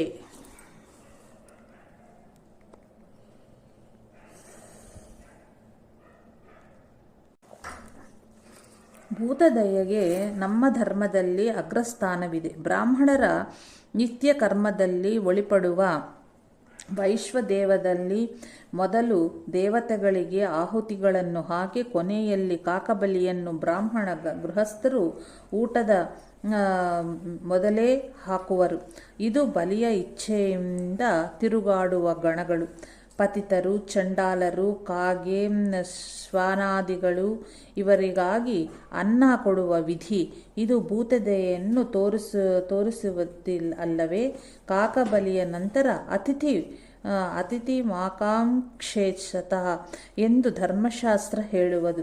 ಬಾಗಿಲಲ್ಲಿ ನಿಂತು ಅತಿಥಿಗಳ ಬರವನ್ನು ನೋಡಬೇಕು ಎಂದು ವಿಧಿಯಿದೆ. ಯಾರೇ ಆಗಲಿ ಮನೆ ಬಾಗಿಲಿಗೆ ಊಟದ ಹೊತ್ತಿಗೆ ಬಂದ ಅತಿಥಿಯನ್ನು ಅತಿಥಿ ವಿಷ್ಣು ಭಾವನೆಯಿಂದ ಸತ್ಕರಿಸಿ ಊಟ ಹಾಕಬೇಕು ಎಂದು ಶಾಸ್ತ್ರದ ಆಜ್ಞೆ ಇದೆ. ನ ಹಿಂಸ್ಯಾತ್ವಸ್ತರ್ವಭೂತಾನಿ ಸರ್ವಭೂತಾನಿ ಅವು ಇವು ಎಂದಲ್ಲ, ಸಮಸ್ತ ಭೂತಗಳನ್ನೆಲ್ಲ ಕಾಯ ವಾಚ ಮನಸ ಹಿಂಸಬಾರದು. ಅಹಿಂಸಾ ಪರಮೋ ಧರ್ಮ, ಅಹಿಂಸೆಯೇ ಪರಮಧರ್ಮವೆಂದು ಶ್ರುತಿ ಸ್ಮೃತಿ ವಾಕ್ಯಗಳಿವೆ. ಆಪತ್ಕಾಲದಲ್ಲಿ ಸರ್ವಭೂತಾನಿ ಯಃ ಪಶ್ಯತಿ ಸ ಪಶ್ಯತಿ. ತನ್ನಂತೆ ಪರರನ್ನು ಕಾಣುವವನೊಬ್ಬನೇ ನಿಜವಾಗಿ ಕಾಣತಕ್ಕವನು ಎಂದು ಭಗವಂತನ ವಾಕ್ಯವೇ ಇದಲ್ಲವೇ? ಶ್ರುತಿಯ ಮೊದಲಿನ ಉಪದೇಶವೇನೆಂದರೆ ಸತ್ಯಂ ವದಂ ಧರ್ಮಂ ಚರ. ವ್ಯಾವಹಾರಿಕ ಸತ್ಯವೆಂದರೆ ಇಂದ್ರಿಯಗಳಿಗೆ ಗೋಚರವಾದದ್ದನ್ನು ಗೊತ್ತಿದ್ದದ್ದನ್ನು ಇದ್ದಂತೆ ಹೇಳುವುದು. ಪಾರಮಾರ್ಥಿಕ ಸತ್ಯವೆಂದರೆ ಬ್ರಹ್ಮಸ್ವರೂಪದ ಅದ್ವಿತೀಯತ್ವವನ್ನು ಬೋಧಿಸುವುದು. ವ್ಯಾವಹಾರಿಕ ಧರ್ಮವೆಂದರೆ ವರ್ಣಾಶ್ರಮದಂತೆ ನಡೆದುಕೊಳ್ಳುವುದು. ಪಾರಮಾರ್ಥಿಕ ಧರ್ಮವೆಂದರೆ ಬ್ರಹ್ಮತತ್ವದ ಸದ್ಭನ ಚಿದ್ಭನ ಆನಂದ ಘನ ಲಕ್ಷಣಗಳಂತೆ ಧಾರಣೆಯನ್ನು ಇಟ್ಟುಕೊಳ್ಳುವುದು. ಇದರಲ್ಲಿ ಯಾವ ಕೊರತೆ ಇದೆ? ಯಾವ ತಪ್ಪಿದೆ? ಸುಮ್ಮನೆ ಪರಧರ್ಮದ ಜನರು ಅಸೂಯೆಯಿಂದ ನಮ್ಮ ಧರ್ಮವನ್ನು ನಿಂದಿಸಿದ್ದನ್ನು ಕೇಳಿ ನಾವು ಹಾಗೆಯೇ ನಿಂದಿಸಲು ಪ್ರಾರಂಭಿಸಿದರೆ ಅದಕ್ಕೆ ಏನೂ ಆಧಾರವಿಲ್ಲ. ಎಲ್ಲ ಜಾತಿಯಲ್ಲಿ ಒಳ್ಳೆಯವರು ಕೆಟ್ಟವರು ಇದ್ದಂತೆ ಬ್ರಾಹ್ಮಣರಲ್ಲಿಯೂ ಇರಬಹುದು. ಕಲ್ಲು ತೆಗೆದು ಹಾಕಿ ಅಕ್ಕಿಯನ್ನು ಉಪಯೋಗಿಸುವಂತೆ ಒಳ್ಳೆಯ ಬ್ರಾಹ್ಮಣರಿಂದ ಪ್ರಯೋಜನವನ್ನು ಪಡೆಯಲು ಏನು ಅಡ್ಡಿ? ಬ್ರಾಹ್ಮಣನ ವರ್ಣನೆ ಮಾಡಬೇಕಾದರೆ ಸಹಿ ಧರ್ಮಾರ್ಥ ಮುತ್ತನ್ನಃ. ಬ್ರಾಹ್ಮಣನು ಧರ್ಮಕ್ಕಾಗಿಯೇ ಹುಟ್ಟಿರುವರೆಂದು ಹೇಳಿದೆ. ಆದ್ದರಿಂದಲೇ ವರ್ಣಾನಾಂ ಬ್ರಾಹ್ಮಣೋ ಗುರುಹು ಎಂದು ಹೇಳಿರುವರು. ಎಲ್ಲ ವರ್ಣಗಳ ಗುರುವೇ ಬ್ರಾಹ್ಮಣರು. ಬ್ರಾಹ್ಮಣಸ್ಯ ಚ ದೇಹೋಸ್ಯಂ ಕ್ಷುದ್ರ ಕಾಮಾಯ ನೇಷ್ಯತೆ ಕೃಚ್ಛಾಯ ತಪಸೇ ಚೈವಂ ಪ್ರೇತ್ಯಾನಂತ ಸುಖಾಯ ಚ. ಬ್ರಾಹ್ಮಣನ ದೇಹವು ಕ್ಷುದ್ರ ಭೋಗಗಳಿಗೋಸ್ಕರ ಅಲ್ಲವೇ ಅಲ್ಲ. ವ್ರತ, ವೈಕಲ್ಯ, ತಪಸ್ಸು, ತ್ಯಾಗ, ಶೀತೋಷ್ಣಾದಿ ದ್ವಂದ್ವಗಳ ಸಹನೆ. ಇದಕ್ಕಾಗಿ ಆ ದೇಹವು ಇದೆ ಎಂದು ಶಾಸ್ತ್ರವು ಹೇಳುವಾಗ ಇಂಥ ಧರ್ಮ ಪ್ರಕಾರವಾಗಿ ನಡೆದುಕೊಳ್ಳುವವನು ದೇಹವು ಎಷ್ಟು ಪುಣ್ಯ ಪಾವನವಾದದ್ದು ನೀವೇ ನೋಡಿ. ಬ್ರಾಹ್ಮಣರ ಅರ್ಚನೆ ಮಾಡಲಿಕ್ಕೆ ಸುಮ್ಮನೆ ಶಾಸ್ತ್ರ ಹೇಳುವುದು. ಶ್ರುತಿ ಸ್ಮೃತಿ ಮಮೈವಾಜ್ಞಾ.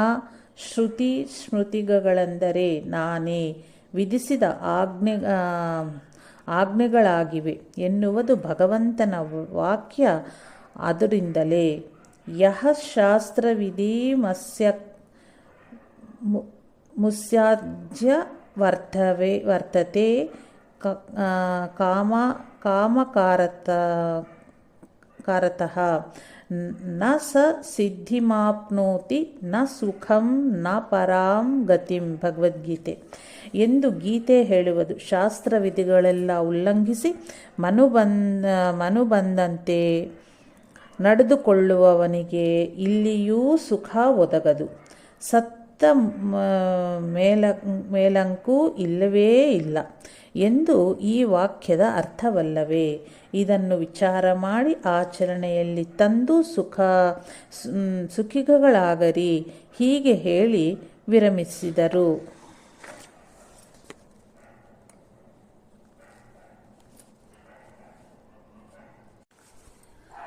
ಜಿತಂ ಸರ್ವಂ ಜಿತೇ ರಸೆ. ಶ್ರೀಧರಿಗೆ ಪೇಡೆಯನ್ನು ತಿನ್ನುವ ಆಸೆ ಬಹಳ ಇತ್ತು. ಒಂದೊಂದು ಸಲ ಒಂದು ಸೇರು ಪೇಡೆಯನ್ನಾದರೂ ಕೊಂಡುಕೊಂಡು ತಿಂದು ಬಿಡುತ್ತಿದ್ದರು. ತನ್ನ ಗುಣಗಣಗಳೆಂಬ ಕಲ್ಲು ಮಿಶ್ರಿತ ಧ್ಯಾನವನ್ನು ವಿಚಾರವೆಂಬ ಸಾಣಿಗೆಯೊಳಗೆ ಹಾಕಿ ಪರಿಶೀಲಿಸುತ್ತಿದ್ದ ಸ್ವಭಾವದ ಶ್ರೀಧರರು ಒಂದು ದಿನ ಅದೇನು ಕಾರಣದಿಂದ ಜಿತಂ ಸರ್ವಂ ಜಿತೇ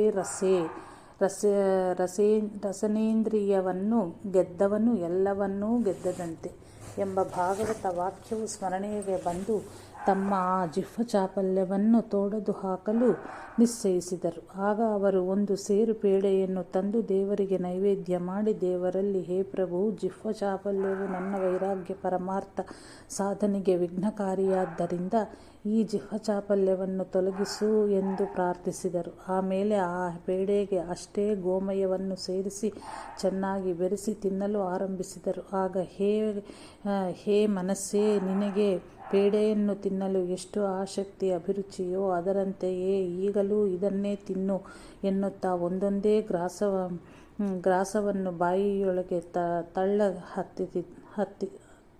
ತಳ್ಳ ಹತ್ತಿದರು. ಒಂದೆರಡು ತುತ್ತು ತಿನ್ನುವಾಗಲೇ ವಾಂತಿಯಾಯಿತು. ಆವಾಗ ಮನಸ್ಸಿನ ಮೇಲೆ ಜಬರ್ದಸ್ತಿಯಿಂದ ಒತ್ತಾಯಿಸುವ ಪೂರ್ವಕವಾಗಿ ಅದನ್ನೇ ತಿನ್ನಲು ಉಪಕ್ರಮಿಸಿದರು. ಅದರಿಂದ ಮತ್ತೆ ವಾಂತಿಯಾಯಿತು. ವಮನಾಹಾರವದ್ಯಸ್ಯ ಭಾತಿ ಸರ್ವೇಷಣಾದಿಷು ತಸ್ಯಾಧಿಕಾರಃ ಸನ್ಯಾಸೇ ತ್ಯಕ್ತದೇಹಾಭಿಮಾನಿನಃ ಎಂಬಂತ. ಆಗ ಶ್ರೀಧರರು, ಎಲೈ ಮನವೇ, ಈ ವಾಂತಿಯಲ್ಲಿ ನಿನಗೆ ಎಷ್ಟು ಅಪ್ರೀತಿ ಘೃಣತೆಯೋ ಅಂತೆಯೇ ಅಷ್ಟೇ ಈ ಪೇಡೆಯಲ್ಲಿಯೂ ಮತ್ತು ಎಲ್ಲ ಈಶನಗಳಲ್ಲಿಯೂ ಇರುವುದಾಗಲಿ ಎಂದು ಬೋಧಿಸಿದರು. ಅಂದಿನಿಂದ ಪೇಡೆಯನ್ನು ತಿನ್ನುವ ಆಸೆಯೂ ಸಂಪೂರ್ಣ ತೊಲಗಿ ಹೋಯಿತು. ಹೀಗೆಯೇ ಹಣದ ವಿಷಯದಲ್ಲಿಯೂ ಮೋಹ ಉಂಟಾಗಕೂಡದೆಂದು ಶ್ರೀಧರರು ತಮ್ಮಲ್ಲಿದ್ದ ಅಲ್ಪ ಸ್ವಲ್ಪ ಹಣವನ್ನು ಎಲ್ಲಿಯಾದರೂ ಇಟ್ಟು ಬಿಡುತ್ತಿದ್ದರು. ಮುಂದೆ ಅದನ್ನು ಪರಿಗ್ರಹಿಸುತ್ತಿರಲಿಲ್ಲ. ಕೆಲವು ಸಾರೆ ಮಣ್ಣು ಮತ್ತು ಹೊನ್ನು ಎರಡೂ ಒಂದೇ ಕೆಲವು ಸಾರೆ ಮಣ್ಣು ಮತ್ತು ಹೆಣ್ಣು ಎರಡೂ ಒಂದೇ ಎಂದು ಕೈಯೊಳಗಿನ ಹಣದ ಸಂಗಡ ಹಿಡಿ ತುಂಬ ಮಣ್ಣು ಕೂಡಿಸಿ ಎಲ್ಲಾದರೂ ಎಸೆದು ಬಿಡುತ್ತಿದ್ದರು. ಅವತಾರ ಹಾಗೂ ತಮ್ಮ ಪರಿಚಯ, ಶ್ರೀಧರರ ಅಲೌಕಿಕ ಬುದ್ಧಿ ಚಾತುರ್ಯ, ಅವರ ವಿಚಾರ ಪ್ರಣಾಳಿ, ಅವರ ಮನಃಪ್ರವೃತ್ತಿ ಇವನ್ನೆಲ್ಲ ನೋಡಿ ಅವರ ಸ್ನೇಹಿತರಿಗೆ ಆಶ್ಚರ್ಯಚಕಿತವಾಗಿತ್ತಿತ್ತು. ಕೆಲವರಲ್ಲಿ ಶ್ರೀಧರರು ಅಸಾಮಾನ್ಯ ಪುರುಷವೆಂಬ ಭಾವನೆಯೂ ಒಡಮೂಡಿತ್ತು. ಹೀಗಿರುವ ಶ್ರೀಧರರ ಸಂಘ ಸಹವಾಸವೆಂದರೆ ಮಿತ್ರರಿಗೆ ಒಂದು ಹಬ್ಬ ಆಗಿತ್ತು. ಗೆಳೆಯರೆಲ್ಲರೂ ಕೂಡಿಕೊಳ್ಳುವುದು, ತಮ್ಮೊಳಗೆ ಚರ್ಚಾಕೂಟವನ್ನು ಏರ್ಪಡಿಸುವುದು ಇತ್ಯಾದಿ ಉಲ್ಲಾಸದಲ್ಲಿ ದಿನಗಳೆಯುತ್ತಿದ್ದರು. ಹಾಗಿರುವ ಅದೊಂದು ದಿನ ಗೆಳೆಯರ ಕೂಡಿದ ದಿವಸ ಶ್ರೀಧರನ್ನುದ್ದೇಶಿಸಿ ಮಾತನಾಡಬೇಕು ಎಂದು ಪ್ರಥಮವಾಗಿ ಎದ್ದು ನಿಂತ ಒಬ್ಬ ಮಿತ್ರನು, ಸನ್ಮಾನ್ಯ ಮಿತ್ರರೇ, ಉತ್ಪದಂತ್ಯೇ ವಿಲೀಯಂತೆ ದರಿದ್ರಾಣಾಂ ಮನೋರಥಾ ಎಂಬಂತ ಮತ್ತು ತಾನಿರುವುದು ಕೂಲಿಗೂಡಿನಲ್ಲಿ, ಆದರೆ ಬಯಸುವುದು ದೇವಲೋಕ ಸುಖ ಎಂಬ ನಾನುಡಿಯನ್ನು ಅವಲಂಬಿಸಿದ ನಾವು ಶ್ರೀಧರಲ್ಲಿ ಈಗ ನಾವು ಬಯಸುವ ವಿಷಯದ ಕುರಿತು ಮನ ಮೆಚ್ಚಿ ಪ್ರಶ್ನೋತ್ತರ ವಿವೇಚನೆ ಮಾಡಿ ಸಂಪರ್ಕ ಉತ್ತರ ಸಿಗಬಹುದೆಂದು ಭರವಸೆಯಿಂದ ಇರುವೆವು. ಒಪ್ಪಿಗೆ ದೊರೆತರ ಈ ನಮ್ಮನ್ನೆಲ್ಲರ ಆಶೆಯನ್ನು ಸಮ್ಮುಖದಲ್ಲಿ ಮಂಡಿಸಲಾಗುವುದು ಎಂದೆನು. ಶ್ರೀಧರರು, ಏನೂ ಅಡ್ಡಿಯಿಲ್ಲ, ಹೇಳಿರಿ. ಮತ್ತೊಬ್ಬ ಮಿತ್ರ, ವಿಷಯ ಅಷ್ಟೇನೂ ಗಡುಚಾದುದಲ್ಲ. ನಿಮ್ಮ ಸನ್ಮೋಹಕವಾದ ವ್ಯಕ್ತಿತ್ವದ ತೇಜಸ್ಸು,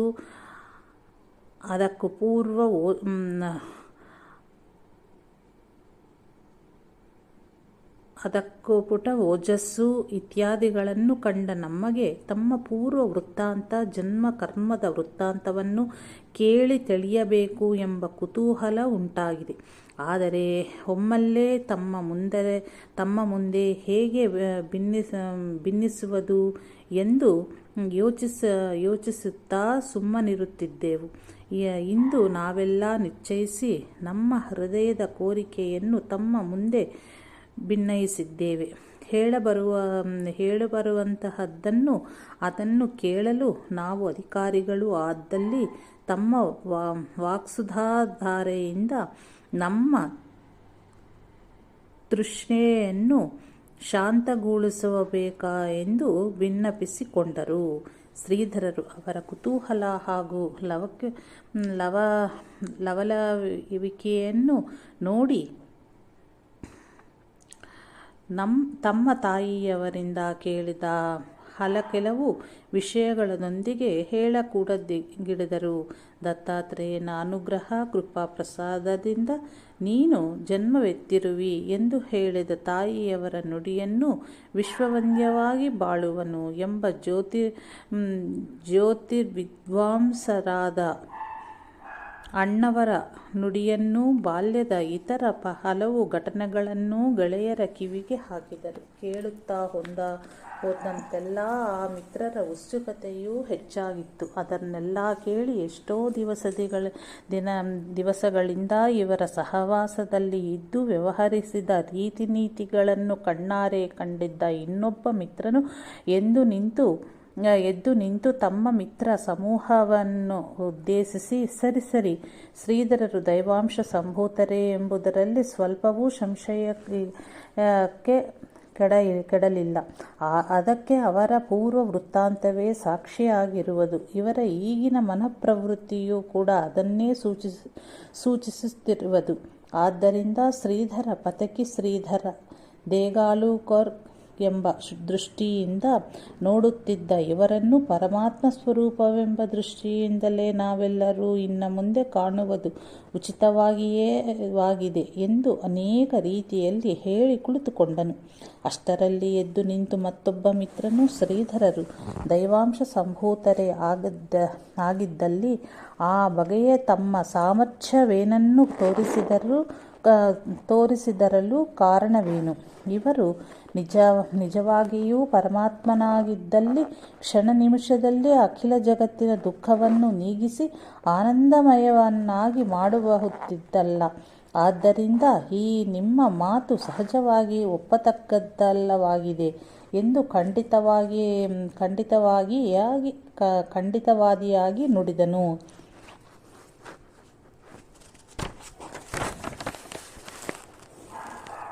ಅದನ್ನು ಕೇಳುತ್ತಲೇ ಒಬ್ಬ ಮಿತ್ರನು ಪುನಃ ಮುಂದೆ ಬಂದು, ಪರಮಾತ್ಮನು ಮನಸ್ಸು ಮಾಡಿದ್ದಲ್ಲಿ ನಿಮಿಷಾರ್ಧದಲ್ಲಿ ಹೊಸ ಸೃಷ್ಟಿಯನ್ನು ಮಾಡಬಲ್ಲನು. ಕ್ಷಣಾರ್ಧದಲ್ಲಿ ನಾಶನಗೊಳಿಸಲೂ ಆನಂದಗೊಳಿಸಲೂ ಬಲ್ಲನು ಎಂಬುದೇ ನಿನ್ನ ಮಾತಿನ ಅಭಿಪ್ರಾಯವೇ? ಇದು ಸತ್ಯವಾಗಿದೆ. ಆದರೆ ಪರಮಾತ್ಮನು ತನ್ನ ಶಕ್ತಿಯು ಸರ್ವವ್ಯಾಪಕವಾಗಿದೆ ಎಂಬುದನ್ನು ಸೂಚಿಸುವುದಕ್ಕಾಗಿಯೂ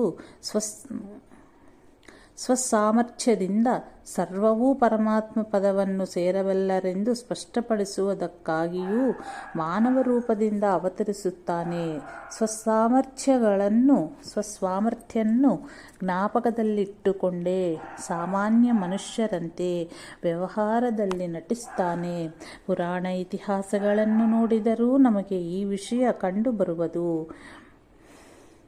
ಪ್ರಭು ರಾಮಚಂದ್ರನು ಸೀತಾದೇವಿಯನ್ನು ಕಳೆದುಕೊಂಡಾಗ ಸಾಮಾನ್ಯ ಮನುಷ್ಯರಂತೆ ಅತ್ತು ಕರೆದು ಹುಚ್ಚರಂತೆ ವರ್ತಿಸಿ ಕಷ್ಟಪಡಬೇಕಾಗಿತ್ತೇ? ನಿಜವಾದ ಸಂಗತಿ ಅಂದು ಅವನಿಗೆ ಗೊತ್ತಿರಲಿಲ್ಲವೇ?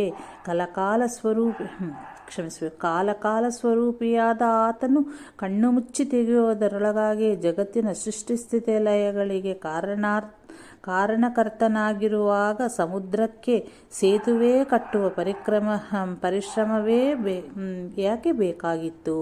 ಈತನಿಗೆ ವಾನರರ ಸಹಾಯ ಬೇಕಿತ್ತೇ?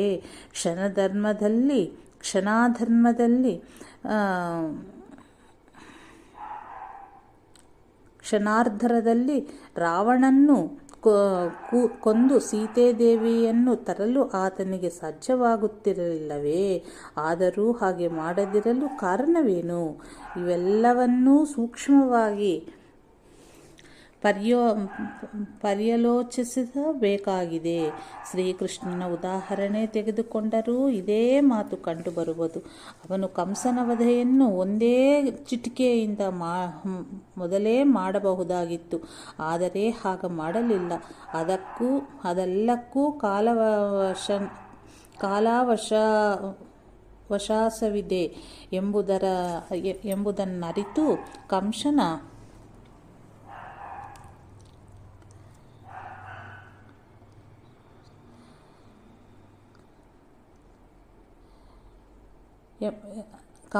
ಜೊತೆಗೆ ಇವನ ಸಂಗಡಿಗರನ್ನೂ ಸಂಹರಿಸಬೇಕಾದ್ದರಿಂದ ಮೊದಲು ತಟಸ್ಥನಿದ್ದು ಕ್ರಮೇಣ ಅವನ ಸಂಹಾರ ಮಾಡಿದನು. ದುರುಳರಾದ ಕೌರವರಿಗೆ ಬುದ್ಧಿ ಕಲಿಸಿ ಅವರನ್ನು ಅಂಕಿತದಲ್ಲಿ ಇರಿಸಿಕೊಳ್ಳುವ ಸಾಮರ್ಥ್ಯವೂ ಕೃಷ್ಣ ಪರಮಾತ್ಮದಲ್ಲಿ ಇರಲಿಲ್ಲವೆಂತಲ್ಲ. ಹಾಗೆ ಪ್ರಥಮದಲ್ಲಿಯೇ ಆ ಕಾರ್ಯವನ್ನು ಮಾಡಿದ್ದರೆ ಅರ್ಜುನನಿಗೆ ಉಪದೇಶ ಗೀತೆಯ ಅವತಾರವಾಗುತ್ತಿರಲಿಲ್ಲ. ಆ ಕಾಲದಲ್ಲಿ ಗೀತೆಯ ಅವತಾರವಾಗದಿದ್ದರೆ ಜ್ಞಾನಿಯು ಜಾಗತಿಕ ವ್ಯವಹಾರದಲ್ಲಿ ನಿರ್ವಹಿಸತಕ್ಕ ಕರ್ತವ್ಯಪರಾಯತೆ ಅರಿವು ಜಗತ್ತಿಗೆ ಎಷ್ಟು ಸುಲಭವಾಗಿ ಗೊತ್ತಿರಲಿಲ್ಲ. ಕರ್ಮವನ್ನು ಮಾಡು ಎಂದು ಒತ್ತಿ ಹೇಳಿದ ಕರ್ಮ ಸನ್ಯಾಸದ ನಿಗೂಢತೆಯ ರಹಸ್ಯ ಯಾರಿಗೂ ತಿಳಿಯುತ್ತಿರಲಿಲ್ಲ.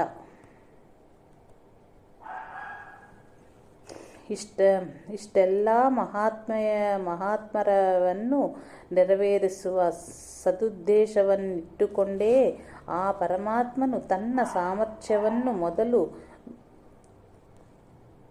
ಗೋಪ್ಯವಾಗಿರಿಸಿದ್ದನು. ಮಹಾತ್ಮರಾಗಲಿ ಪರಮಾತ್ಮರಾಗಲಿ ತಮ್ಮ ಸಾಮರ್ಥ್ಯವನ್ನು ಗೋಪ್ಯವಾಗಿ ಇರಿಸಿಕೊಂಡು ಸಮಯಾನುಸಾರ ಅದರ ಉಪಯೋಗ ಮಾಡುತ್ತಾರೆ, ಪ್ರಕಟಗೊಳಿಸುತ್ತಾರೆ. ಅಂತಹ ತೇಜಸ್ವಿ ಪುರುಷರ ಪ್ರಭಾವವು ಯಾವ ಎಡರು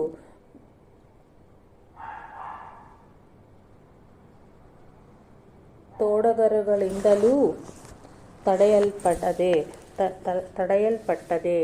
ತಕ್ಕ ಸಮಯವು ಒದಗಿತೊಡನೆ ತನ್ನಷ್ಟಕ್ಕೆ ತಾನೇ ಪ್ರಕಾಶಿಸುವುದು. ಅಲ್ಲಿಯವರೆಗೂ ಅವರ ಗಾಂಭೀರ್ಯದಿಂದ ಸಮಯವನ್ನು ನಿರೀಕ್ಷಿಸುತ್ತಾ ಪೂರ್ವಸಿದ್ಧತೆಯನ್ನು ಮಾಡಿಕೊಳ್ಳುತ್ತಿರುವರು.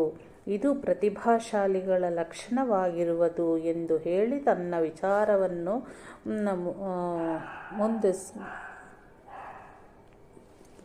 ವಿಚಾರವನ್ನು ಮಂಡಿಸಿದನು.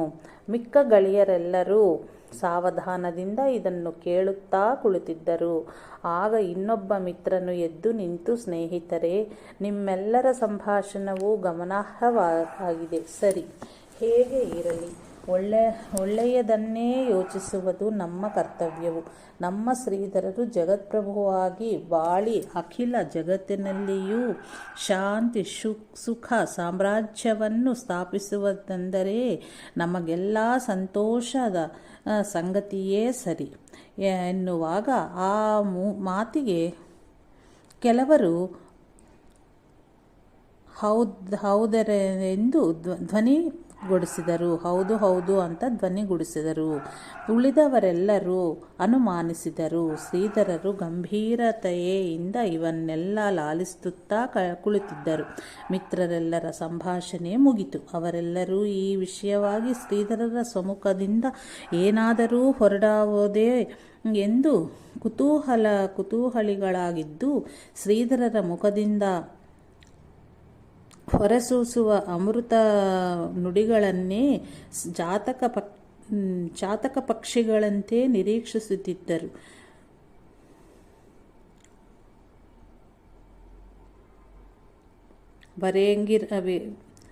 ವರೇಂಗಿತರಾದ ಶ್ರೀಧರರು ಅವೆಲ್ಲರ ಕುತೂಹಲವನ್ನು ನೋಡಿ, ಮಿತ್ರರೇ, ಯಸ್ಯ ಮಿತ್ರೇಣ ಸಂಭಾಷಾ ಯಸ್ಯ ಮಿತ್ರೇಣ ಸಂಸ್ಥಿತಿಃ ಯಸ್ಯ ಮಿತ್ರೇಣ ಸಂಲಾಪನಸ್ತು ನಾಸ್ತಿಹ ಪುಣ್ಯಭಾಕೋ. ಮಿತ್ರರ ಸಂಗಡ ಸಂಭಾಷಣೆ, ಮಿತ್ರರ ಸಹವಾಸ, ಮಿತ್ರರ ಸಂಗಡ ಸರಸ ಸಂಲಾಪ ಇವುಗಳ ಲಾಭವು ಯಾವಾತನಿಗೆ ದೊರಕುವುದೋ ಅವಗಿಂತಲೂ ಪುಣ್ಯವಂತರೇ ಇಲ್ಲವೆಂದು ಸುಭಾಷಿತರಾರರು ಹೇಳಿದ್ದಾರೆ. ಈ ದೃಷ್ಟಿಯಿಂದ ನಾನು ಭಾಗ್ಯವಂತನೇ ಸರಿ. ನಿಜವಾದ ಯಾವ ಗೆಳೆಯನೂ ತನ್ನಂತೆ ಗೆಳೆಯರಾದವರ ಮುಂದೆ ತನ್ನ ಅಂತರಂಗ ವಿಚಾರಗಳನ್ನು ಬಿಚ್ಚಿಡಲಾರನು. ಮಿತ್ರರ ಸಂಬಂಧವೇ ಹಾಗಿದೆ. ನಿಜವಾದ ಮಿತ್ರ ಸ್ನೇಹ ಸಂಬಂಧವು ತನ್ನ ಹೃದಯ ಗುಹೆಯೊಳಗೊಳ್ಳ ಅತೀವ ಗುಪ್ತ ವಿಷಯವೆಂಬ ರತ್ನವನ್ನಾದರೂ ಸಂದರ್ಭಾನುಸಾರ ಹೊರಗಡಿಸಿ ಮಿತ್ರನ ಮುಂದರಿಸಿದೇ ಬಿಡುದು. ಮಿತ್ರರೇ, ನೀವು ಮೊದಲು ಇಟ್ಟಿ ಪ್ರಶ್ನೆಗೆ ಉತ್ತರವಾಗಿ ತಾಯಿಯವರು ಹೇಳಿದ ಮಾತು ನೆನಪಿಗೆ ಬಂದು ಇದ್ದಿದ್ದು ಹಾಗನೇ ನನಗೂ ಅರಿವಿಲ್ಲದ ರೀತಿಯಲ್ಲಿ ತಾನಾಗಿಯೇ ಆ ಮೈತ್ರಿ ಭಾವದಿಂದ ಹೊರಬಿದ್ದಿತ್ತು. ಯಾವುದೋ ಒಂದು ಸನ್ನಿವೇಶವುದಾಗಿ ಅವತಾರ ಎಂಬುದೇ ಈ ಹೊತ್ತಿನ ಚರ್ಚೆ ವಿಷಯವಾಯಿತು. ಅದನ್ನೇ ನಾವು ಯಥಾಸಾಧ್ಯ ವಿಮರ್ಶಿಸಿ ನೋಡೋಣ. ಯದಾ ಯದಾ ಹಿ ಧರ್ಮಸ್ಯ ಗ್ಲಾನಿರ್ಭವತಿ ಭಾರತ ಅಭ್ಯುತ್ಥಾನಸಮರ್ಥಸ್ಯ ತದಾತ್ಮಾನಂ ಸೃಜಾಮ್ಯಹಂ. ಯಾವಾಗ ಧರ್ಮದ ಪ್ರಾಬಲ್ಯವು ಕಡಿಮೆಯಾಗುವುದೋ, ಅಧರ್ಮದ ಪ್ರಾಬಲ್ಯವು ಹೆಚ್ಚಾಗುವುದೋ, ಹೆಚ್ಚುವುದೋ, ಜನಮನಗಳಲ್ಲಿ ಧರ್ಮದ ಬಗ್ಗೆ ಗ್ಲಾನಿ ಉಂಟಾಗುವುದೋ ಆಗಾಗ ನಾನು ನನ್ನ ಸಂಕಲ್ಪದಿಂದ ಅವತರಿಸುವುದೆಂದು ಶ್ರೀಕೃಷ್ಣ ಪರಮಾತ್ಮನು ನರರೂಪಿ ಅರ್ಜುನನ್ನು ನೆಪವಾಗಿಟ್ಟು ಇಡೀ ಜಗತ್ತಿಗೆ ಆಶ್ವಾಸನವನ್ನಿತ್ತಿರುವನು. ಈ ಆಧಾರದಿಂದ ನೋಡಲಾಗಿ ಧರ್ಮದ ಪುನರುಜ್ಜೀವನಕ್ಕಾಗಿ ಭಗವಂತನ ಅವತಾರವಾಗುವುದೆಂದು ಸ್ಪಷ್ಟವಾಗುವುದು. ಶ್ರೀ ಮಹಾವಿಷ್ಣುವಿನ ಮತ್ಸ್ಯ ಕೂರ್ಮಾದಿ ದಶಾವತಾರಗಳು ಲೋಕಪ್ರಸಿದ್ಧವಾಗಿರುವವು. ಇದರಲ್ಲೊಂದು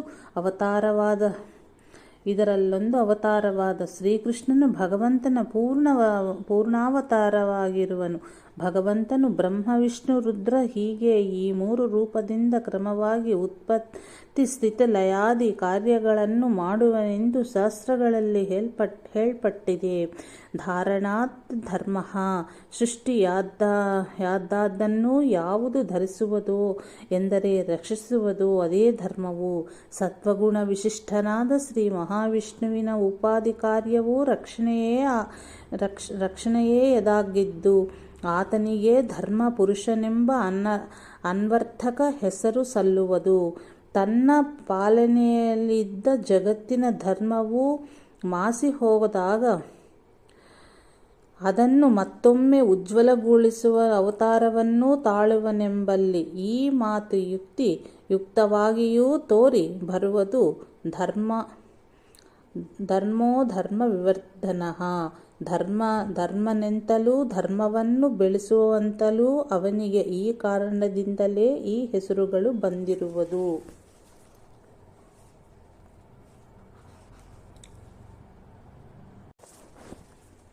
ಅವತಾರಗಳಲ್ಲಿ ಅಂಶಾವತಾರವೆಂತಲೂ ಪುಣ್ಯಾವತಾರವೆಂತಲೂ 2 ವಿಧವಿರುವವು. ಅಂತಹ ಅಘಟಿತ ಕಾರ್ಯವನ್ನು ಮಾಡುವ ಅವಶ್ಯಕತೆ ತೋರುವಲ್ಲಿ ಭಗವಂತನು ತನ್ನ ಪೂರ್ಣತೆಯಿಂದ ಅವತಾರವನ್ನು ತಾಳುವನು. ಆಯಾ ಕಾಲದಲ್ಲಿ ತನ್ನಲ್ಲಿ ಅನನ್ಯ ಗತಿಕನಾಗಿರುವ ಭಕ್ತನ ಕಾರ್ಯಕ್ಕೆ ಬೇಕಾಗುವಷ್ಟು ಸಾಮರ್ಥ್ಯವನ್ನು ಆತನಿಗೆ ದಯಪಾಲಿಸಿ ಧರ್ಮದ ಉದ್ಧಾರವನ್ನು ಅವನಿಂದ ಮಾಡಿಸುವುದೂ ಉಂಟು. ಭಕ್ತರಲ್ಲಿ ಬಂದ ಆ ಸಾಮರ್ಥ್ಯವು ಆ ಪೂರ್ಣ ವಸ್ತುವಿನ ಅಲ್ಪಾಂಶ ರೂಪವಾಗಿರುವುದರಿಂದ ಆ ಸಾಮರ್ಥ್ಯದಿಂದ ಕೂಡಿದವರಿಗೆ ಅಂಶಾವತಾರವೆಂದು ಹೇಳುವರು. ಕೆಲವೊಮ್ಮೆ ಈ ಶ್ರೀದತ್ತ, ಆಂಜನೇಯ ಮುಂತಾದವರ ಅವತಾರವೂ ಆಗುವುದು ಉಂಟು. ಇದಕ್ಕೆ ಶ್ರೀಪಾದ ಶ್ರೀವಲ್ಲಭ, ಶ್ರೀ ನರಸಿಂಹ ಸರಸ್ವತಿ, ಶ್ರೀ ಸಮರ್ಥ ರಾಮದಾಸರು ಮುಂತಾದವರ ಉದಾಹರಣೆಗಳೂ ಸಾಕಷ್ಟಿವೆ. ಇಂತಹ ಅವತಾರಗಳಲ್ಲಿ ಹುಟ್ಟಿದಿಂದಲೇ ನಾನು ಇಂಥವ ಅವತಾರ ಎಂಬ ಭಾವನೆಯೂ ಸ್ಫುಟವಾಗಿ ಕಾಣಿಸಿಕೊಳ್ಳುವುದು. ಸಿದ್ಧ ಪುರುಷರು ಮುಂತಾದ ದೇವಯೋನಿಗಳ ಆವೇಶಾವತಾರವೂ ಕೂಡ ಕಾರಣಾಂತರದಿಂದ ಆಗಾಗ ಆಗುವುದುಂಟು. ವೈಕುಂಠ ಕೈಲಾಸಾದಿ ಲೋಕಗಳನ್ನೂ ಪಡೆದು ಅಲ್ಲಿಯೇ ಇದ್ದ ಉದ್ಧವ ಅಕ್ರೂರಾದಿಯಾಗಿ ಅದೆಷ್ಟು ಭಕ್ತೋತ್ತರ ಅವತಾರವೋ ಆಗುವುದು. ಕಲ್ಪಾಂತರವರೆಗೂ ಇರುವಂತಹ ಮಾರ್ಕಂಡೇಯಾದಿ ಋಷಿಗಳ ಅವತಾರವೂ ಆಗುವುದುಂಟು. ಯಾರದೇ ಅವತಾರವಿರಲಿ ತನ್ನ ಪೂರ್ವ ಜಾತಿಯ ಅಂದರೆ ಪೂರ್ವ ದೇಹದ ನೆನಪು ಇರುವುದರಿಂದ ಇಂತಹವರನ್ನು ಜಾತಿಸ್ಮರ ಎಂದು ಕರೆಯುವರು. ಭಗವಂತನು ಇಂಥವರಿಂದಲೂ ತನ್ನ ಧರ್ಮಕಾರ್ಯವನ್ನು ಮಾಡಿಸಿಕೊಳ್ಳುವನು. ಇವರು ತಾವಾಗಿ ಆಯಾ ಸಂದರ್ಭದಲ್ಲಿ ತಾನು ಇಂಥವನ ಅವತಾರವೆಂದು ಹೇಳುವರು. ಶ್ರೀಪಾದ ಶ್ರೀವಲ್ಲಭರು, ಶ್ರೀ ನರಸಿಂಹ ಸರಸ್ವತಿಗಳು ತಾವು ದತ್ತಾವತಾರಿ ಎಂದು ಹೇಳುವರು. ಶ್ರೀ ಸಮರ್ಥರು ತಾವು ಆಂಜನೇಯ ಅವತಾರವೆಂದು ಹೇಳಿರುವರು. ಇಂತಹವರು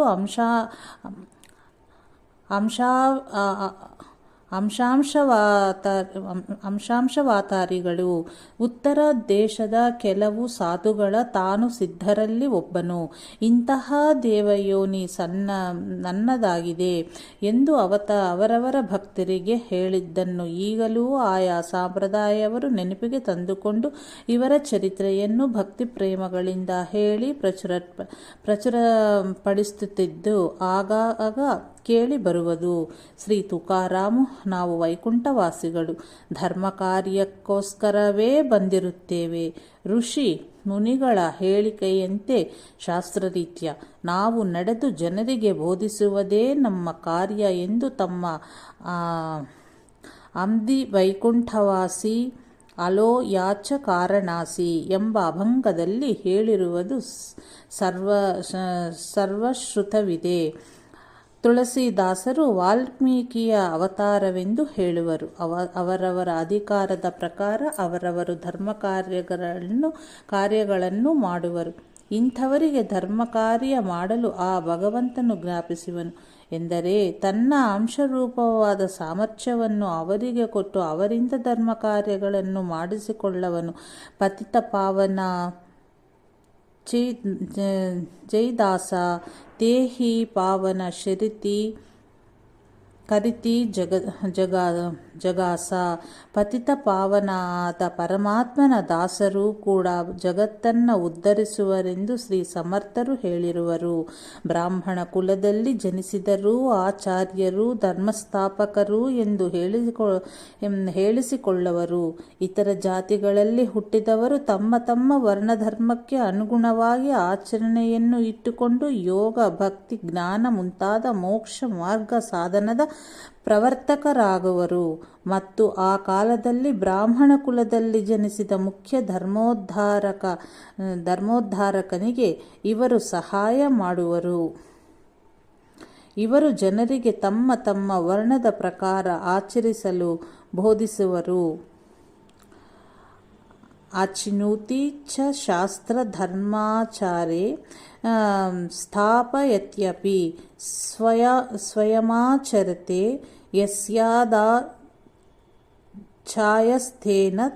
ಕಥ್ಯತೆ ಎಂಬ ಈ ಶ್ಲೋಕದಲ್ಲಿ ಆಚಾರ್ಯ ಎಂದರೆ ಧರ್ಮೋದ್ಧಾರಕ ಎಂದು ವರ್ಣಿಸಿರುವುದು. ಸ್ಮೃತ್ಯಾದಿಗಳ ಮುಖ್ಯ ಅಭಿಪ್ರಾಯಗಳನ್ನು ತಿಳಿದು ನಿರೂಪಾಧಿಕ ಅನಂತ ಸುಖದ ಸಾಧನ ಕ್ರಮವನ್ನು ಉಲ್ಲೇಸಲಿಕ್ಕೆ ಬೆಳೆಸಲಿಕ್ಕೆ ಅವಶ್ಯಕವಾದ ಆಧರಣೆಯ ಆಚರಣೆಯನ್ನು ತಾನು ಇಟ್ಟುಕೊಂಡು ಯಾವನು ಬೋಧಿಸುವನೋ ಅವನೇ ಆಚಾರ್ಯ ಎಂದು ಕರೆಯಲ್ಪಟ್ಟುವನು.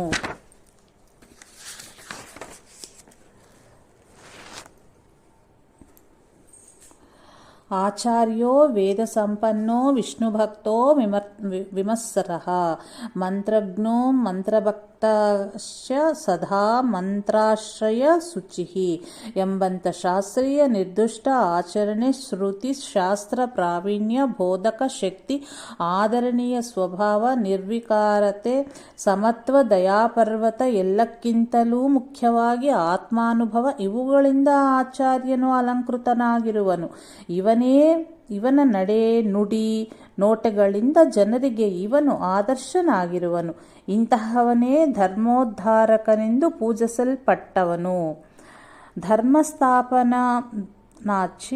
ನರ ತೇ ಈಶ್ವರಾಚೆ ಅವತಾರ ಝಾಲೇಂ ಅಪೇತ ಪುಡಃ ಹೊಣಾರ ದೇಣಿ ಈಶ್ವರಾಚೆ. ಧರ್ಮಸ್ಥಾಪನೆಯ ಪುರುಷರು ಪರಮಾತ್ಮನ ಅವತಾರವೆಂದು ತಿಳಿಯಬೇಕು. ಇಂತಹ ಅವತಾರ ಪುರುಷರು ಹಿಂದೆಯೂ ಆಗಿದ್ದಾರೆ, ಮುಂದೆಯೂ ಆಗುವರು. ಇಂಥವರಿಗೆ ಧರ್ಮಸ್ಥಾಪನೆಗೆ ಬೇಕಾದ ಸಾಮರ್ಥ್ಯವು ಪರಮಾತ್ಮನ ಅನುಗ್ರಹದಿಂದಲೇ ಬರುವುದು. ಸಾಮರ್ಥ್ಯ ಆಹೆ ಬೇಳ ಚಳವಳಿಹಿ ಚೆ ಜೋ ಕರೀಲಾ ತಯೋಜೆ ಪರಂತು ತೇಥೆ ಭಗವಂತಾಚೆ ಅಧಿಷ್ಠಾನ ಪಾಹಿಜೆ. ಧರ್ಮ ಕಾರ್ಯದ ಚಳುವಳಿಯನ್ನು ಯಾರು ಮಾಡಬಹುದು? ಎಲ್ಲರಿಗೂ ಆ ವಿಧದ ಸಾಮರ್ಥ್ಯ ಇದೆ. ಆದರೆ ಅದಕ್ಕೆ ಆಧಾರವಾಗಿ ಪರಮಾತ್ಮನ ಸಾಮರ್ಥ್ಯದ ಅಧಿಷ್ಠಾನವೂ ಇರಬೇಕು ಎಂಬುದಾಗಿ ಶ್ರೀ ಸಮರ್ಥರ ವಚನಗಳಿವೆ. ಶ್ರೀ ಸಮರ್ಥರು ಪರಮಾತ್ಮನ ಅಂಶವನ್ನು ಗುರುತಿಸಲು ಒಂದು ಓವಿಯನ್ನು ಪದ್ಯಭಾಗದ ಒಂದು ವೃತ್ತಕ್ಕೆ ಮರಾಠಿಯಲ್ಲಿ ಓವಿ ಎಂದು ಹೆಸರು ಮಾಡಿಟ್ಟಿದ್ದಾರೆ.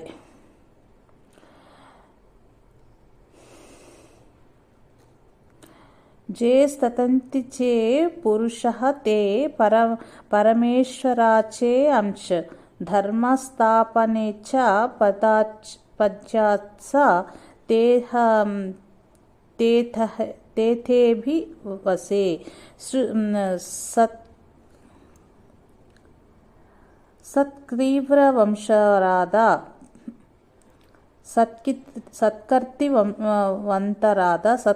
ಸತ್ಕೃತಿವಂತರಾದ ಪುರುಷರೆಲ್ಲರೂ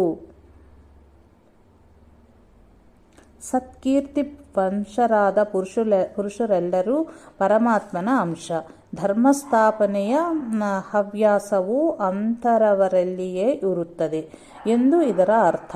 ಅರಳಿದ ಹೂವಿನ ಪರಿಮಳದಿಂದಲೂ ಪಕ್ವವಾದ ಫಲದ ರುಚಿಯಿಂದಲೂ ಅದರ ಒಳ್ಳೆಯ ಜಾತಿಯ ಗೊತ್ತಾಗುವಂತೆ ಲೋಕೋತ್ತರವಾದ ಗುಣಗಳಿಂದ ಅಸಾಮಾನ್ಯವಾದ ಕಾರ್ಯಗಳಿಂದಲೂ ಮನುಷ್ಯನು ಅವತಾರಿ ಎಂದು ಗುರುತಿಸಲ್ಪಟ್ಟವನು. ಹೂವಿಗೆ ಅರಳುವ, ಫಲಕ್ಕೆ ಹಣ್ಣಾಗುವ ಒಂದು ಕಾಲವೂ ಇದ್ದಂತೆ ಪ್ರತಿಯೊಬ್ಬನಿಗೂ ಒಂದು ಉತ್ಕೃಷ್ಟದ ಕಾಲವು ನಿರ್ದಿಷ್ಟವಾಗಿರುವುದು. ಆ ಕಾಲದಲ್ಲಿಯೇ ಅವನ ಉಜ್ವಲತೆಯು ನಿದರ್ಶನಕ್ಕೆ ಬರುವುದು. ಒಂದು ಕಡೆ ಅವತಾರಿಯ ವಿಷಯದಲ್ಲಿ ಶ್ರೀ ಸಮರ್ಥರೇ ಹೀಗೆ ಹೇಳಿದ್ದಾರೆ: ವಿವೇಕ ಪೈಸಾಚಲೆ ಯಾ ನಾಚ ಅವತಾರಿ ಜೋಲಿಹಿ. ಉನ್ನತವಾದ ವಿವೇಕ ಬುದ್ಧಿಗಳಿಂದ ಯಾರು ಜಗದ್ವಿಖ್ಯಾತರಾಗುವರೋ ಅವರೇ ಅವತಾರಿಗಳೆಂದು ಹೇಳಿಸಿಕೊಳ್ಳುವರು. ಈ ವಾಕ್ಯವು ವಿಚಾರ ಮಾಡುವಂಥದ್ದಾಗಿದೆ. ಆತ್ಮಾನಾತ್ಮ ವಿವೇಕವನ್ನು ಮಾಡಿ ಯಾರು ತಮ್ಮ ಜಗದ್ವ್ಯಾಪಿ ಸ್ವಸ್ವರೂಪವನ್ನು ತಿಳಿಯುವರೋ ಅವರು ಭಗವಂತನಿಂದ ಬೇರೆ ಉಳಿಯದ ಭಗವಂತನ ಅವತಾರ, ಭಗವಂತ ಎಂದೇ ಹೇಳಿಸಿಕೊಳ್ಳುವರು. ಯಾರು ಭಗವಂತನ ಅಂಶವಾಗಿರುವರೋ ಅವರು ಭಗವಂತನನ್ನೇ ಬಯಸುವರು, ಅವನ ಸಾಕ್ಷಾತ್ಕಾರಕ್ಕಾಗಿ ಪ್ರಯತ್ನ ಪಡುವರು. ಸಯೋಪವೈ ತತ್ಪರಂ ಬ್ರಹ್ಮವೇದ ಬ್ರಹ್ಮೈಸ್ವ ಭವತಿ. ಯಾವನು ಆ ಬ್ರಹ್ಮವನ್ನು ತಿಳಿಯುವವನೋ ಅವನು ಆ ಬ್ರಹ್ಮವೇ ಆಗುವನೆಂಬ ಶ್ರುತಿಯ ಹೇಳಿಕೆಯಂತೆ ಶ್ರೀ ಸಮರ್ಥರು ಹೇಳಿದ್ದಾರೆ. ಬ್ರಹ್ಮವೆಂದರೆ ಈ ಚರಾಚರ ವಿಶ್ವದ ಶುದ್ಧ ಮತ್ತು ಸತ್ ಸ್ವರೂಪವು. ಇದಕ್ಕಿಂತಲೂ ದೊಡ್ಡ ವಸ್ತು ತತ್ವವೇ ಇಲ್ಲ. ಪರಮಾತ್ಮನಾಗಲು ಪರಮಾತ್ಮನ ಜ್ಞಾನ ಮಾಡಿಸಿಕೊಳ್ಳುವ ಸಾಧನೆಯನ್ನು ನಮ್ಮ ಧರ್ಮವು ಹೇಳುತ್ತಿರುವುದು. ಜೀವೋ ಬ್ರಹ್ಮೈವ ನಾಪರ. ಜೀವನು ಬ್ರಹ್ಮ ರೂಪನೇ ಸರಿ ಎಂಬುದಾಗಿ ಶ್ರೀ ಶಂಕರ ಭಗವತ್ಪಾದರು ಶ್ರುತಿಯ ಸಿದ್ಧಾಂತವನ್ನು ಬಿಚ್ಚಿ ಹೇಳಿರುವರು. ತತೃಷ್ಣಾ ತದೇ ವಾಸು ಪ್ರಾವಿಶತ್ ಸ ಇಹ ಪ್ರವಿಷ್ಟ ಆನಖಾಗ್ರೇಭ್ಯ. ದೇಹಗಳನ್ನು ನಿರ್ಮಿಸಿ ಆ ಪರಮಾತ್ಮನೇ ಆ ಎಲ್ಲ ದೇಹಗಳಲ್ಲಿಯೂ ನಖಶಿಖಾಂತವಾಗಿ ವ್ಯಾಪಿಸಿರುವ ಎಂದು ಹಲವು ಶ್ರುತಿ ವಾಕ್ಯಗಳು ಜಗತ್ತಿಗೆ ಸಾರುತ್ತಿರುವವು. ನರ ಕರಿನಿಹಿ ಕರೇತು ನರಕಾ ನಾರಾಯಣ ಹೋಜಯೋ ಎಂಬ ವಾಕ್ಯವು ಸಾಮಾನ್ಯವಾಗಿ ಎಲ್ಲರ ಬಾಯಿಯಲ್ಲಿಯೂ ಉಂಟು. ನರನು ತಪಸ್ಸಿನಿಂದ ನಾರಾಯಣನೇ ಆಗುವನೆಂದು ಇದರ ಅರ್ಥ. ಪ್ರತ್ಯಕ್ಷ ನಾರಾಯಣಾಗಲು ನರನಿಗೆ ಸಾಧ್ಯವಾಗುವುದು. ನಾರಾಯಣೇ ನರನ ಯಥಾರ್ಥ ರೂಪವೆಂದು ನಮ್ಮ ವೇದಗಳು ಸಾರುತ್ತಿರುವವು. ನಾನು ಈ ವಿಧವಾಗಿ ನಾರಾಯಣ ಸ್ವರೂಪವಾಗಿದ್ದೇನೆ, ಆ ಹಕ್ಕು ನಿಮಗೂ ಇದೆ. ಆದರೆ ನಾವು ಆ ಸ್ವರೂಪವನ್ನು ಬೆಳಗಿಸುವ ಸಾಧನ ಮಾಡಿ ಅದನ್ನು ಪಡೆಯಬೇಕು ಎಂದು ಶ್ರೀಧರು ನುಡಿದರು. ಇದನ್ನು ಕೇಳಿದ ಸರ್ವರಿಗೂ ಆನಂದವಾಯಿತು. ಒಮ್ಮೆ ಕೆಲವರು ಮಿತ್ರರು ಶ್ರೀಧರನ್ನು ಕುರಿತು, ನೀವು ವೇದಾಂತ ವಿಚಾರದಲ್ಲಿ ಮಾತನಾಡುವಾಗ ತತ್ಕ್ಷಣ ಸನಾತನ ಧರ್ಮದಲ್ಲೇ ಅಭಿಮಾನ ಹೊಂದುವರಲ್ಲ, ಕಾರಣವೇನು ಎಂದು ಕೇಳಿದರು. ಆಗ ಶ್ರೀಧರರು ನನಗೆ ಸನಾತನ ಧರ್ಮದಲ್ಲಿ ಅಭಿಮಾನವಿದೆ ಎನ್ನುವ ಬದಲು ವಿಶ್ವವ್ಯಾಪಿ ಸತ್ಯ ಮಾರ್ಗದ ಅಭಿಮಾನವಾಗಿದೆ ಎಂದರೆ ತಪ್ಪಾಗಲಾರದು. ವಿಶ್ವ ಕಲ್ಯಾಣದ ಧರ್ಮ ಏನನ್ನಾದರೂ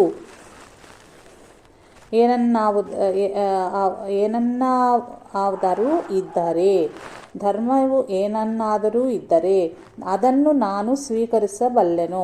ಆದರೆ ಜಗತ್ತನ್ನು ಉದ್ಧರಿಸುವ ಪೂರ್ಣ ತತ್ವಗಳಿಂದ ಕೂಡಿದ ಧರ್ಮವೆಂದರೆ ಸನಾತನ ಧರ್ಮವು.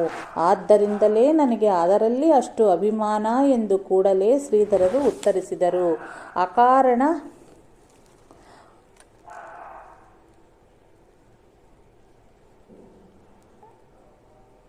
ಆಪಾದನೆ.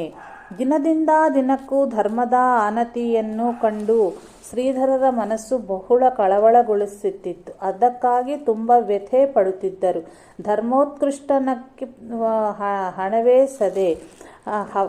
ಹವಣಿಸದೆ ಇನ್ನೆಷ್ಟು ದಿನ ಈ ರಟೆ ಹಟೆ ವಿದ್ಯಾ ಕಲಿಯುವುದು ಎಂದು ಆಗಾಗ ಅವರ ಅಂತರ್ಮನವು ಪ್ರಶ್ನಿಸುತ್ತಿತ್ತು.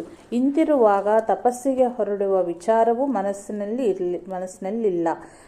ಮನಸ್ಸಿನಲ್ಲೆಲ್ಲ ತುಂಬಿ ಲೌಕಿಕ ಓದಿನೆಯ ಕಡೆಗೆ ಲಕ್ಷ್ಯವೇ ಹೋಗುತ್ತಿರಲಿಲ್ಲ. ಯಾವಾಗಲೂ ಪರಮಾರ್ಥ ವಿಚಾರದಲ್ಲಿ ಮಗ್ನನಾಗಿರುತ್ತಿದ್ದರು. ತಮ್ಮ ಸ್ನೇಹಿತರಿಗೂ ಇತರ ಹುಡುಗರಿಗೂ ಧರ್ಮ ಸಾರಗಳನ್ನು ಬೋಧಿಸುತ್ತಿದ್ದರು. ನಿಜವಾದ ಸ್ಥಿತಿ ಹೀಗಿದ್ದರೂ ಯಾರೋ ಒಬ್ಬರು ವಿದ್ಯಾರ್ಥಿಗಳು ಶ್ರೀಧರನು ನೀತಿಭ್ರಷ್ಟನಾಗಿದ್ದು ತನ್ನ ನಡತೆಯನ್ನು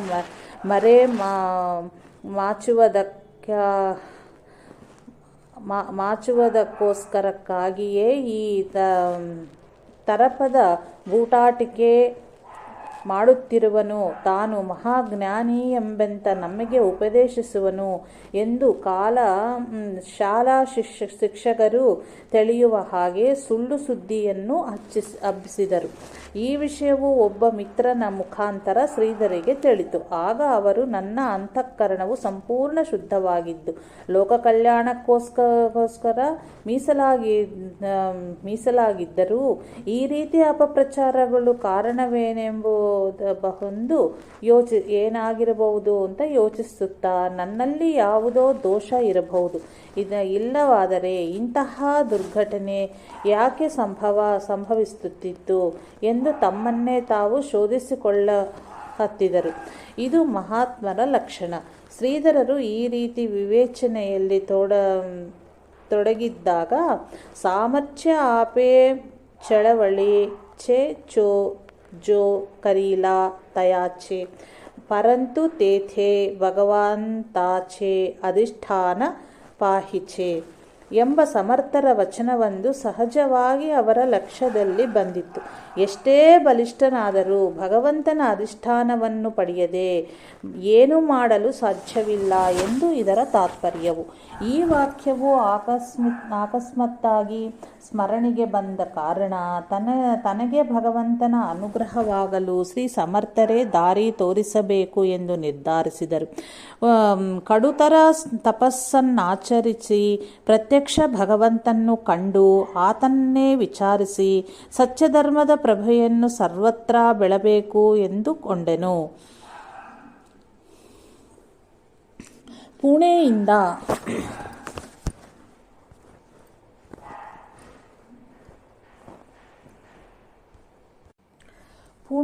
12 ಮೈಲು ದೂರದಲ್ಲಿ ಆಳಂದಿ ಎಂಬ ಕ್ಷೇತ್ರವಿದೆ. ಇದು ಸಂತ ಜ್ಞಾನೇಶ್ವರ ಮಹಾರಾಜ್ ಸಮಾಧಿ ಸ್ಥಳವಾಗಿದ್ದು ಪರಮ ಪುಣ್ಯಪಾವನ ಕ್ಷೇತ್ರವಾಗಿದೆ. ಶ್ರೀಧರರು ಪ್ರತಿ ಏಕಾದಶಿಗೆ ಪ್ರಾತಃ ಕಾಲ 3 ಗಂಟೆಗೆ ಎದ್ದು ಸ್ನಾನಾದಿಗಳನ್ನು ಪೂರೈಸಿ ಕಾಲುನಡಿಗೆಯಿಂದಲೇ ಆಳಂದಿಗೆ ಹೋಗುತ್ತಿದ್ದರು. ಸಾಧಾರಣ 7 ಗಂಟೆಗೆ ಅಲ್ಲಿ ತಲುಪಿ ದರ್ಶನಾದಿಗಳನ್ನು ಪಡೆದು ಹಾಗೆಯೇ ಕಾಲುನಡಿಗೆಯಿಂದಲೇ ಪುಣೆಗೆ ಬರುತ್ತಿದ್ದರು. ಹಿಂದೆ ಬಾಪಟ ಶಾಸ್ತ್ರಿಗಳ ಜೊತೆಗೆ ಗೀತಾಪಾಠಕ್ಕೆ ಹೋಗುತ್ತಿದ್ದದನ್ನು ನಿಲ್ಲಿಸಿ ಈಗ ಈ ಆಳಂದಿಗೆ ತಪ್ಪದೇ ಪ್ರತಿ ಏಕಾದಶಿಗೆ ಹೋಗುತ್ತಿದ್ದರು. ಈಗೀಗ ಶ್ರೀಧರರು ಹೆಚ್ಚೆಚ್ಚು ಏಕಾಂತ ಬಯಸುತ್ತಿದ್ದರು. ಪುಣೆಯ ಜಂಗಲಿ ಮಹಾರಾಜ್ ರಸ್ತೆಯಲ್ಲಿ ಪಾತಾಳೇಶ್ವರ ಎಂಬ ಒಂದು ಸ್ಥಾನವಿರುವುದು. ಅದು ಒಂದು ದೊಡ್ಡ ವಿಶಾಲ ಶಿಲಾಪರ್ವತವಾಗಿತ್ತು. ಆ ಶಿಲೆಯೊಳಗೆ ಒಳಗೆ ಕೊರೆಯಲ್ಪಟ್ಟ 4 ದೊಡ್ಡ ದೊಡ್ಡ ಗುಹಗಳಿವೆ. ಇದರೊಳಗೆ ಒಂದು ಈಶ್ವರನ ಗುಡಿ ಇದೆ. ಪಕ್ಕದಲ್ಲಿಯೇ ಸ್ವಚ್ಛವಾದ ನೀರು ಇರುವುದು. ಅದು ಪಾಂಡವರಿಂದ ನಿರ್ಮಿತವಾದ ಗುಹೆ ಹಾಗೂ ಮಂದಿರವೆಂದು ಜನರ ಹೇಳಿಕೆ ಇದೆ. ಶ್ರೀಧರರು ಪುಣೆಯಲ್ಲಿ ಇರುವ ಕಾಲದಲ್ಲಿ ಅದು ನಿಬಿಡವಾದ ವನ ಸೌಂದರ್ಯದಿಂದ ಕೂಡಿತ್ತು. ನಿರ್ಜನ ಪ್ರದೇಶವಾಗಿತ್ತು. ಆವಾಗ ಪಟ್ಟಣವು ಇಲ್ಲಿಯವರೆಗೆ ವ್ಯಾಪಿಸಿರಿದೆ ನಿತಾಂತ ಶಾಂತಿಯ ತಾಣವಾಗಿತ್ತು. ವೈರಾಗ್ಯಮೂರ್ತಿ ಶ್ರೀಧರರು ಅಲ್ಲಿಗೆ ಆಗಾಗ ಹೋಗಿ ಕುಳಿತುಕೊಳ್ಳುತ್ತಾ